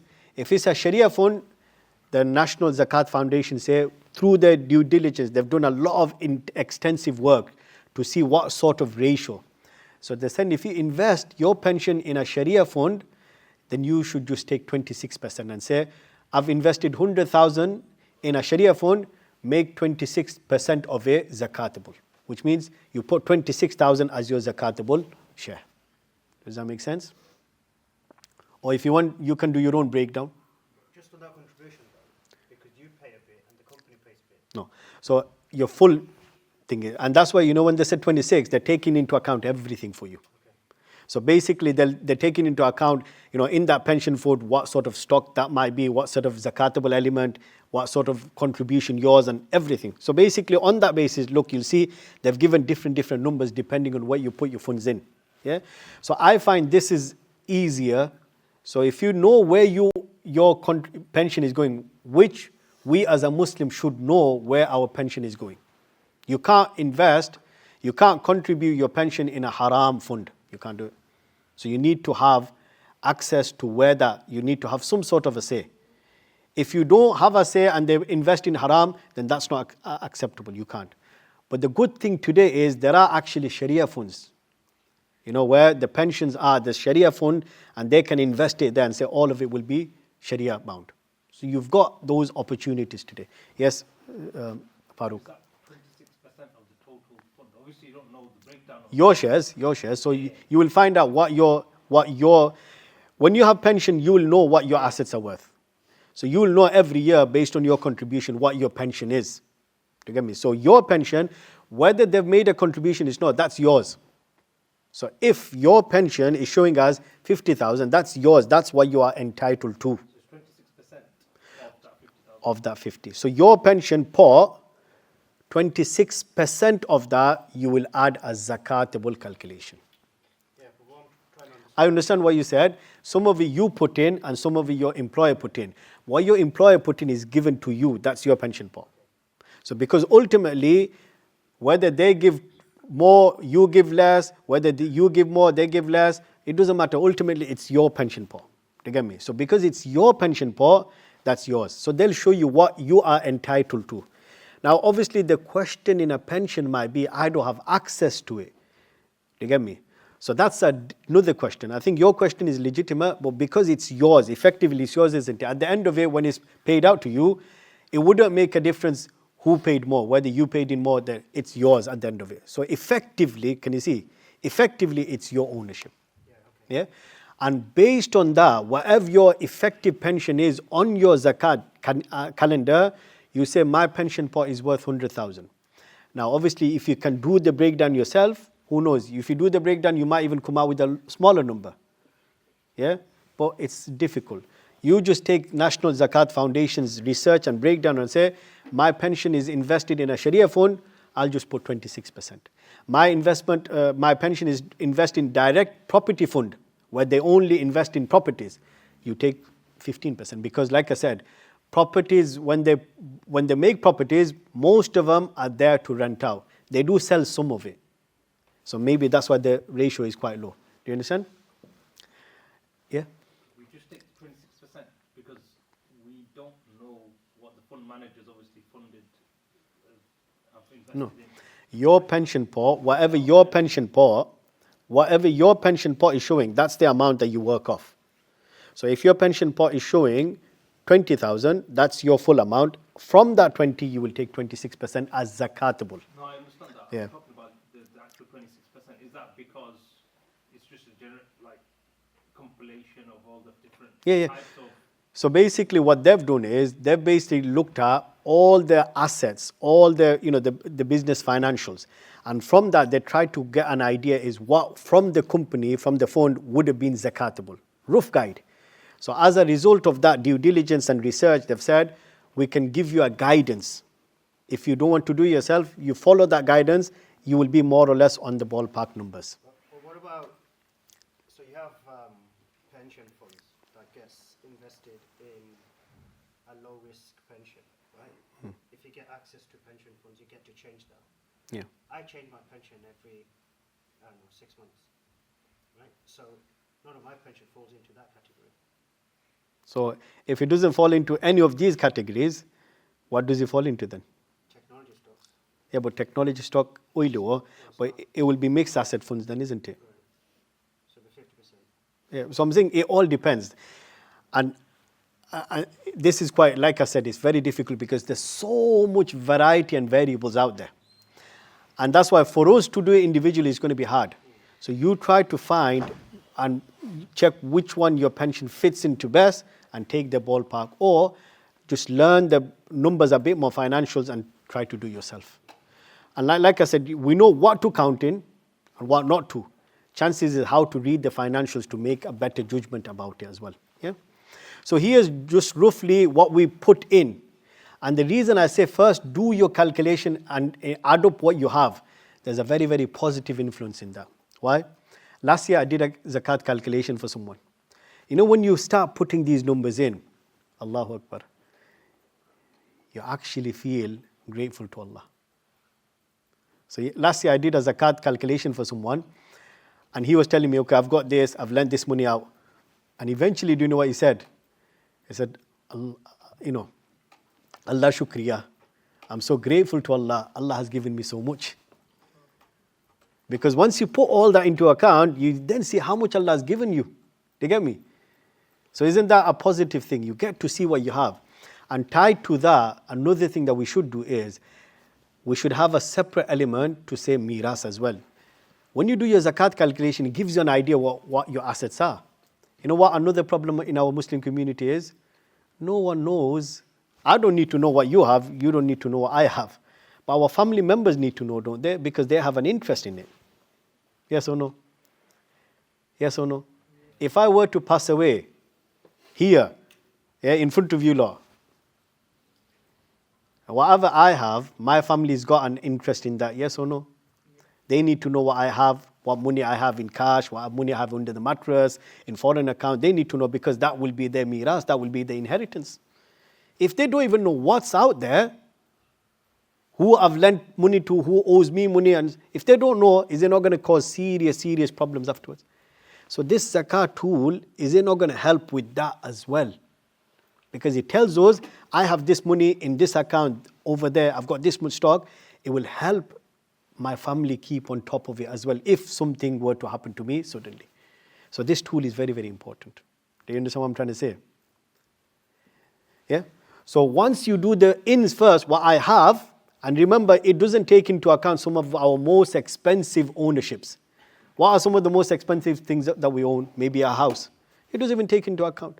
But that person, when he was doing that calculation, Allah Akbar, he kept on saying, Allah Akbar, Allah Akbar, Allah Shukriya, Allah Shukriya. Why? Because he was showing how much he has. His net, just a zakatable wealth, it came to 67,000 pounds. And that doesn't take into account others. So he was so grateful. Without doing the zakat calculation, maybe it wouldn't have crossed his mind. But because he sat down to do the calculation, he put all the numbers in and suddenly he saw 67,000 pounds. Maybe that's what we need. We just need to see what Allah has given us. We'll go away with a lot of appreciation rather than saying, I don't have anything. So once we put down what we have, then the next one is, what do we take out? Okay? So what can we take out? Short-term debt, you need to pay within 12 months. So if your family has lent you some money, they said, give it me back in 12 months, can you take it out? Short-term debts? Yeah, you can take short-term debts out. Arrears and outstanding payments. The payments that are due. So let's just say, someone's invoiced me and I need to pay. Can you take that out? Or I know at the end of this month, I need to pay my council tax. At the end of this month, I need to buy some shopping. I've not done my shopping. I need to do my shopping for this month. I've not done it. Can I take that out? Yeah. Arrears and outstanding payments. Big incurred bill up to payable 12 installments. So if you have big payments that you've agreed to pay over months, you can pay take 12 months out. Okay. Arrears and outstanding payments. So imagine something has not been, I think it's the same, yeah? Arrears and outstanding. Small incurred bill, full amount. So let's just say you've got a small bill, yeah? You went to a shop, they gave you something on credit. You need to pay that. You can take it off, yeah? Incurred tax bill. So incurred, what is the word here? Incurred, which means it's been sent, it's been generated for you. Obviously, you might have, in 12 months, you might have some bills come your way. Because it's not incurred, you can't take it off as zakat. So do you understand what I mean by incurred? The invoice is already sent to you. The notice has already been given to you that you need to pay that. That's called incurred. Once it's come to you and it needs to be paid within 12 months, you can take it off. But what about the ones like 6 months, I know I'm going to have to pay, but it's not come to me? Then you can't take it off. So it's like fair, isn't it? The ones incurred, Allah is saying take it off. The ones not incurred, even though you know it's going to come your way, leave it. So that zakat gets a bit of a balance. Long-term debts, the ones that extend like 3 years, 5 years, like a mortgage, a car finance, yeah, or short-term, payment plans that you put in place for other purchases.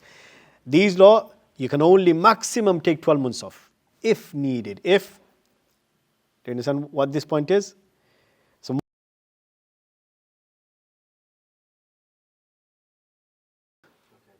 So that's why we don't do an English calendar. You don't say my zakat anniversary is 15th of January. It's not. It's the Islamic month and the Islamic date. So even if it is going to come 10 days early, but that's the Islamic calendar. Yeah. So you have to have a zakat anniversary date. Everyone has to have it. So that's where the start is. Okay. So you need to identify who's got zakat. So if you've not got a zakat anniversary, that means we've already got a problem, isn't it? We need to fix. What's Farooq? What's your anniversary? Yes, go on. What's your question? 10th. Yeah, go on. No, one thing I was going to say is to highlight the lunar calendar side, because a lot of people don't calculate. Yeah. A lot of people actually use the English calendar, Gregorian. My anniversary is January and February. It's not. It's meant to be Islamic, and on top of that, not just the full month. You ask people, when do you give it? I give it like in Ramadan. But which date in Ramadan? Because your wealth could be so significantly different between dates. Do you get me? So if you say, I'll give it, you can play around, fiddle around, can't you? When you don't have your bills, you say, I'll give it now because I've got less ownership. I'm going to be receiving 5,000, I'll give it. You can't do that. You have to have your fixed anniversary. So that's an error in the community. I think that's one thing to highlight. One of the questions I wanted to ask was, with business stock, there's raw material, which is it's got an amount assigned to that. Also, if you have like the finished product as a stock as well, do you calculate the cost of that product as in the cost selling price, or the cost of the product itself? Yeah, so I'll answer that in a bit. I think there's ladies had some questions, but they've gone. So online. Yeah, so I think I need to be quicker next time. Can you explain zakat on pensions? What are fixed about taken? If some had a business before and they didn't know they had to pay zakat on items for selling, do they have to give it now? Yes. In the Hanafi Fiqh, it's historical because it's not my right. It's not Allah's alone. Remember, it's people's right. So because people's rights are not forgiven, you have to make sure you go back. Yes, the calculation might not be 100% accurate. We've got to make your best calculation. Please explain what it means if the zakat calendar has a minus amount. Does it mean one is sahib nisab? So obviously in my example, what I said was, if the minus amount is, let's just say you've got 15,000 and your deductible is 17,000 minus, that means you're not sahib nisab. You have to have positive 500, at least the silver nisab, positive. So you've got your positive silver nisab, that's when you decide you're a sahib nisab. Okay. And as far as the raw material and finished one is, if you're dealing with raw material and you've not got the finished product, then you take the raw material, the wholesale price of it, the purchase price, whatever you got. If you've made it into a finished product, or if you've got finished product, you take the retail price. I have a slight issue, I say, is if you've got a lot of stock, I reckon if you take the retail price, it is quite difficult because if you were to get rid of all of it, you're not going to get the retail price. So I say, some scholars actually say that whatever business stock you have, you try to put a figure. If you were to try to sell it wholesale, all of it in one go, what sort of money can you expect? That figure you take. Because if you take retail amount, you're not selling everything in one go at retail price. It's not going to happen. That seems a bit unfair. So therefore, the better calculation would be that you've got, say, £50,000 worth of retail. But if you were to get rid of all of it, you're only going to get 30. That's the amount to take. It seems fairer, doesn't it? So that's the opinion I try to follow. Ji. My question. Last question, if that's okay. There's Yeah? one online as well. Online question. All right. My question is a quick one, hopefully. I think I know the answer, but just want to be sure. So I've got a daughter, 1 year old. She's got some gold. She's got. I've saved say it's roughly about £5,000 for her. MashaAllah. Do I, because I'm saving it for her, do I pay or? Yeah. So when it comes to children in the Hanafi Fiqh, if children are owners of it, it's theirs, they don't pay zakat until they become baligh. So yes, you have access to it, you've given it, doesn't make it, because they're the owners of it. But because I've got access to it, if I use it, I'm Yes. put it back. Here's the bit, which we'll call effective ownership. So you've given them, but you take care of it, you look after it, but you use it as well. That's effectively on you now. Yeah. So this is where the ownership gets muddled, because we've not transferred full ownership and given away the rights of access. So because you have right of access, you're still using it, you've got effective ownership. Zakat is on you. And if you hand it over and say, I'm not touching it, that's theirs, there's no zakat on it. Yeah? So that would apply to junior ISIS then? Yeah. Yeah. Exactly. That. So even in those cases where you don't have full access and it's not yours, if it's not full access and you don't have any control, then zakat is not on you. Yeah. Online question, last one. There's one, just they missed the part about, so some women, they wear their gold. Yeah. Is that, Yeah, so for gold and silver, wearing does not disqualify. Wearable items, if it's gold and silver, even for personal use, it's zakatable. Yeah. So I hope it's been informative, beneficial. I have gone way over, but actually started slightly later. So inshallah, I hope we're all working together for the cause and trying to get, our communities engaged with zakat for the future, inshallah. Jazakumullah. May Allah subhanahu wa ta'ala accept your attendance, our delivery. If there's been any errors, may Allah subhanahu wa ta'ala forgive. Give us all the tawfiq to establish zakat in our communities. Subhanallah bihamdi, subhanakallahumma bihamdika, nashhadu an la ilaha illa anta wa nastaghfiruka wa natubu ilaik. Now we're going to just do quickly asr and thereafter inshallah we can go. Credit card, again, installment payments, isn't it? You can take 12 months off. Car loans, family and friends. So family and friends, they've said, you know what, you can pay me whatever, you can take up to 12 months off.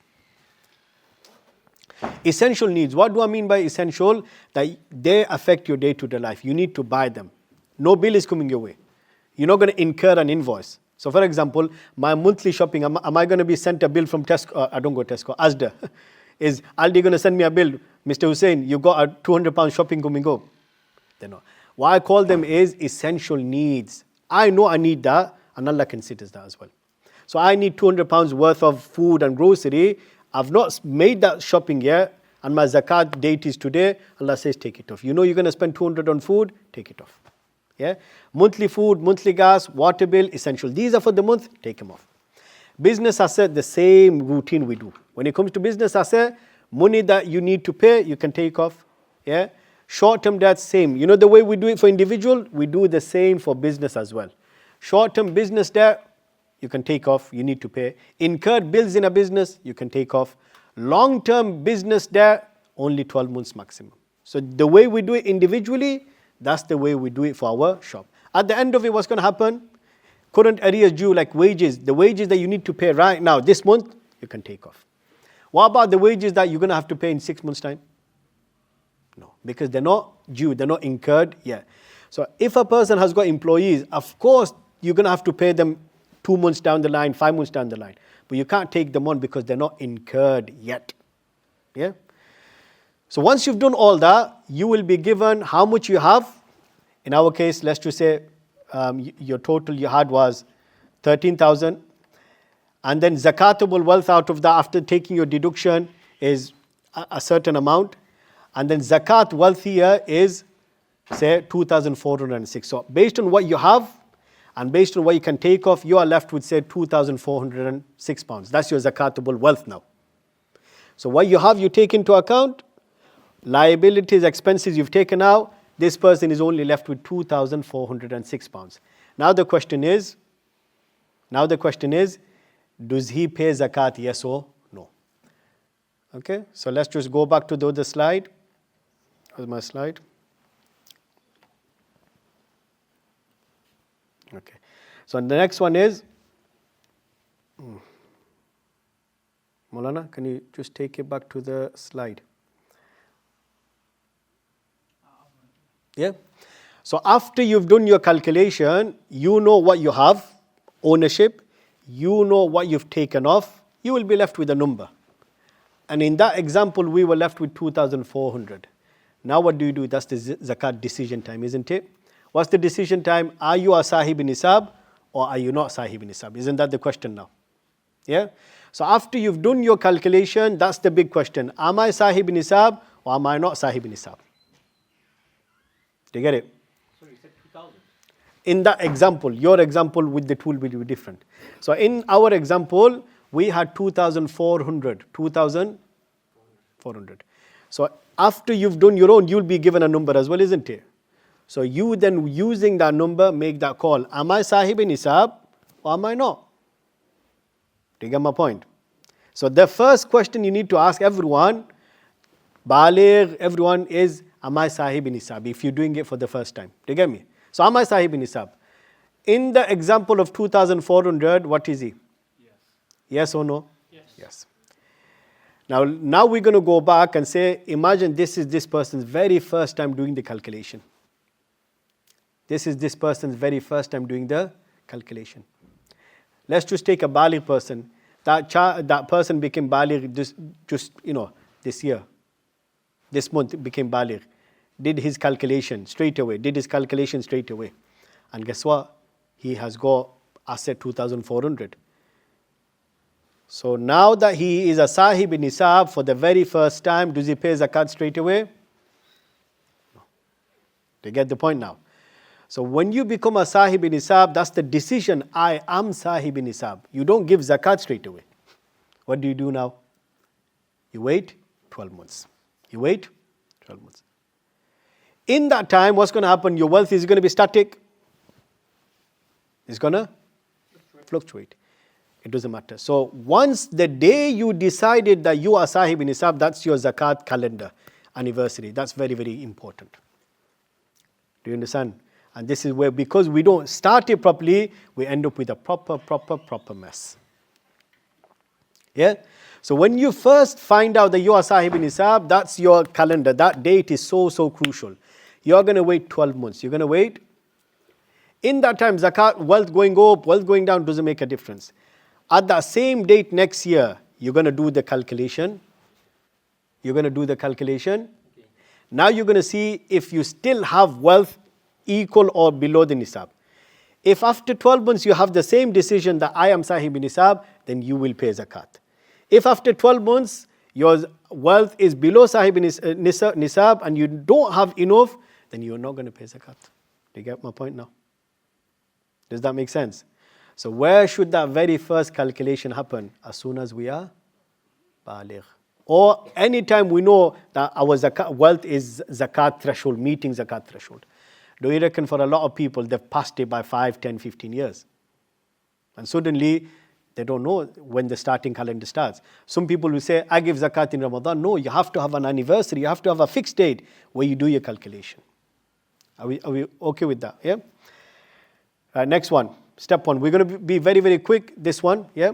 Once you've identified you are sahib nisab, you've waited the 12 months, you've done the second calculation, you need to give zakat. This is the first step. What's the first step? Intention to pay zakat on a sum of 2.5%. You need to make the intention. Zakat intention is crucial. Without intention, zakat will not be done. Number 2, separate. Once you've identified I need to pay zakat, on whatever the total amount, put it away. Put it separate from your wealth. So that everyone knows this is for zakat. If you pass away, your family will know this is zakat. They can, yeah? Number 3, remember when paying zakat, you must give complete and unconditional ownership to the zakat receiver. So when you give zakat, you don't need to tell them, but you need to make sure that they have full ownership. You can't say, make sure you use it for this, make sure you can't. You have got to give them that wealth and make it theirs. Number 4, zakat can be paid with goods of personal use. In the Hanafi Fiqh, you can give them items that they can use as part of zakat payment as well. So imagine your zakat payment is £1,000 and you buy food items worth £1,000 and give it to the person who was going to receive, you can do it like that. So you can give money, you can give gold, you can give silver, paying zakat. You can also give utility items, things that people will use, equal to the zakat value that you're going to pay in cash. Yeah? Does that make sense? Because in Hanafi Fiqh, you can give other items that they can use. Zakat must be paid to people who are allowed to receive zakat. So you can't just give it whatever, only certain. Step number 2, who can receive zakat? This is the Quranic verse.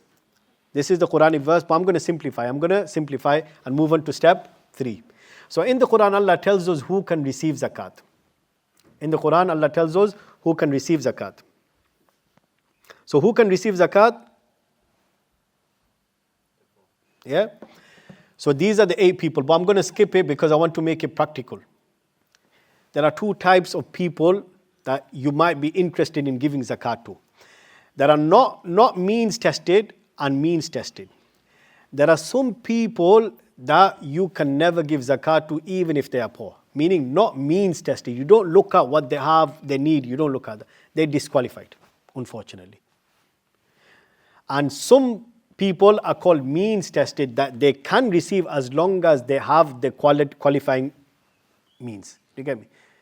So some people, you look at them and you want to give them zakat, they can't receive it even if they are ultra poor. It's not means tested. And there are other people that you can, depending on if they meet the needs. So what are the means tested? These are the people that you can't give to even if they desperately need it. They're not means tested.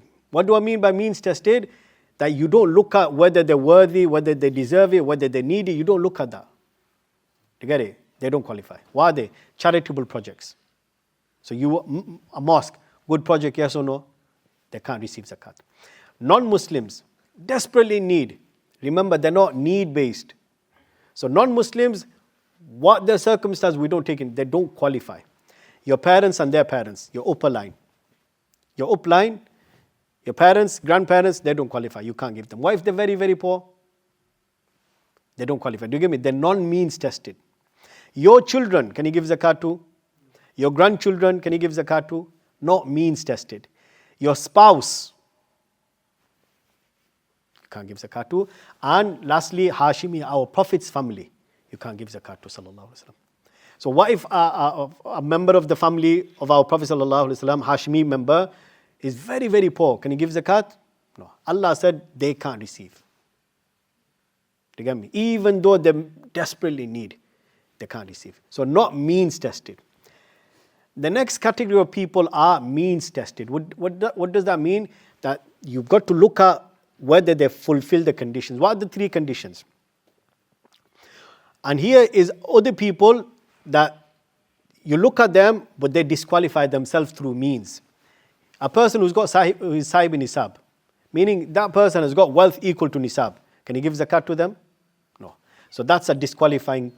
They are sahib in nisab themselves. Let's just say they've only got £800. The sahib in nisab themselves can't receive. Number 2, they don't have nisab wealth, but they've got non-essential items. Non-essential items, which is worth more than the zakat nisab. So what does that mean? I gave an example of a television. Let's just say a TV is worth, now the price has gone up. Remember zakat, very recently, about 5 years ago, zakat threshold was like 200 quid. Today it's over 500, so that the example probably doesn't fit as much. Imagine someone's got a television worth £1,000, but they're very poor. So is television considered an essential item? No. Phone is essential. So essential items we don't consider. They've got non-essential item which is over the nisab value. So he's got a TV, but he's poor. But you can't give him zakat. Do you know why? What's the disqualifier? What's the disqualifier? That TV is worth £1,000. So Sharia is basically saying because it's not essential, sell it and look after your needs. A third one is surplus items. 5 minutes, I'm going to finish. Surplus items. What does that mean? Surplus item, you've got something very valuable stored away. You're not using it for a year. and suddenly you want to receive zakat, Sharia will say no. There's a disqualifier. What's that disqualifier? What's that disqualifier? The surplus item, the item that you could have used for yourself, but you've left it for a year. If you've not used something for a year, it's in perfect condition, is that considered surplus, yes or no? So the Sharia is effectively saying to you, sell that and take care of your needs, don't take zakat. So these are, they could have qualified, but they've got external disqualifying elements. Yeah. The next one is who can. This is the person that you can give zakat to. He or she does not own wealth equal to nisab. So they've only got say 100 quid, you can give. Number two, they don't have any non-essential items that's expensive. And they don't have any surplus item that's not, you can give them zakat. Does that make sense? Yeah. So who can receive zakat? This is very important. Their wealth is below they don't have any non-essential item which itself is over the value of nisab. They don't have any surplus item which is over the value of nisab. That person can receive your zakat. And when you do give it to them, this is how you give it. This is how you give it. Making intention of giving zakat is important. If you give someone charity and later on say, oh, I'll just make intention of zakat, to look, gone. It sometimes happens. Sometimes it happens with our community. What do they? A poor person has come and said, oh, help me out. A person very, very, mashallah, good. His heart is very, straight away gives you £100. And then goes home, thinks, oh my God, that person was poor, I could have given his zakat. He says, I'll make zakat intention. Will be done? No, because when you exchange, when you hand over zakat, the niyyat has to be done then. So that person who gave £100 to a poor person out of generosity, later on said, oh, I'll make intention for zakat. Can be done or can't be done? Can it be done? No. Because when you hand over zakat money, the intention of zakat has to accompany it. So that's a mistake. People make that mistake. Number two, ideally give to family members who are zakat eligible, as that contains more reward. Number three, you don't need to inform them that is zakat. You give it, you identify, do your due diligence whether they can receive. Once you give, you don't need to tell them that is zakat. You've got to do the working out yourself. When you give, make sure the recipient is made the full owner and is given without condition. What does that mean? You can't give the money and say, oh, spend it on your family. You can't give money and say, build a house for you. You can't. You've got to give them with honor and respect and say, this is yours, do whatever you want with it. And that's actually a difficult pill. Why? Because sometimes we know if we give our zakat to family members, they're eligible, but they will not fulfill their needs. They'll spend it on things that they don't need to. It's a bitter one. But Sharia says you've got to get the balance right. Zakat is about honoring the person, uplifting him. If you put condition, you're not uplifting him, are you? If you're saying, I've given it you, I want it to be spent on that, you're actually restricting him. You've got to really uplift him and say, honor him and say, here, for your needs, this is money, you do whatever you want with it, Allah make it easy for you. So very important, zakat is given with the intention, don't need to tell them, and you give them full ownership without any condition. Until the money or equivalent hasn't been handed over to the recipient fully, and unconditionally, zakat will not be, the duty will not be absolved. Make dua after you've given it, make dua that Allah accepts our zakat. So does it practically give us an idea how to go about step by step, inshallah? Yeah. Sorry for the very, very long one. I'm going to take some questions, inshallah. Yeah. So I hope everyone has got, I think you'll probably need to look at the slides again. Inshallah, I'll share the slides if anyone wants it. I've got some questions online, few questions here. I'll take some questions from the brothers, then from there, and then we'll inshallah wrap it up and we'll pray Asr and we'll conclude the seminar, inshallah. So from the brother side, any questions? Yes, Brother Luqman. The anniversary of your zakat. So on the last slide, it said zakat, the duty will not be absolved until it's been handed to the recipient. So if, for example, a person's calculation is on the 1st of Shaban every year, so that they give it to charity or they give it to a family member back home to distribute it. So when is his actual anniversary again for the zakat? Is it 1st of Shaban? Your zakat anniversary, whether you've handed over or not, doesn't alter your anniversary. your Zakat anniversary is perhaps for a lot of people the most important date. You can't have a shifting or a changing date. The only time you reset the date is if your total wealth went to zero. That means the whole calculation. Wealth going up and down doesn't change the date. The only time you reset the calculator and the calendar is if you've got total bankruptcy. Let's just say total bankruptcy, nothing left. From now on, you're on zero slate. You wait for another time where you have the wealth. Otherwise, if you've identified once that you sahib in nisab, that's your anniversary date. You get me? And that has to be fixed date because we're going to come and do our calculation on that date. So it's very important.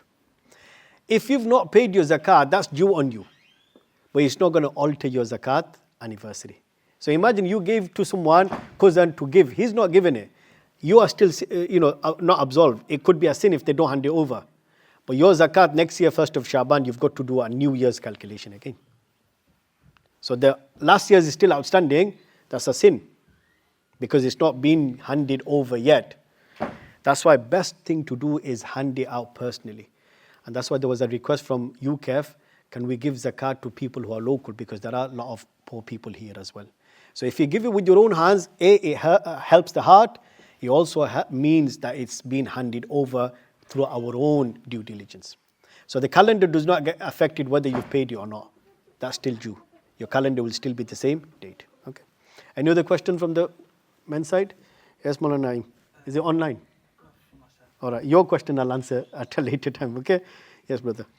Say, for example, you operate a limited company, so whatever money you make, it varies from month to month, but you have that whole amount of wealth to yourself for that period of time. Say, for example, you in the back of your mind, you have to put aside a percentage predicting what kind of tax bill you're going to receive. Are you still going to pay zakat on the full amount you have within yourself at that time, or just on the percentage you've kept aside for yourself? Yeah, so that's when you do your anniversary calculation. So 1st of Shaban, let's just say 1st of Shaban, you do whatever you have, the ones through the calculation, you put together all the sum that you have, and then through the liabilities that you can take off. A tax bill, like I said, if it's incurred, they've already sent you the statement that you can take off. If you're anticipating, you can't take anything off. What if your calculation you do every year of 1st of Ramadan? What if? Of 1st of Ramadan, let's say. Eh. And next year you do it 1st of Ramadan because of the changing month. Yeah. So the Islamic ibadat is actually based on the lunar calendar. So yes, every year Ramadan is coming early. Our calculations, worship are not based on the solar calendar. So yes, Ramadan comes early every year, 10 days, but our calculation is based on the Islamic calendar.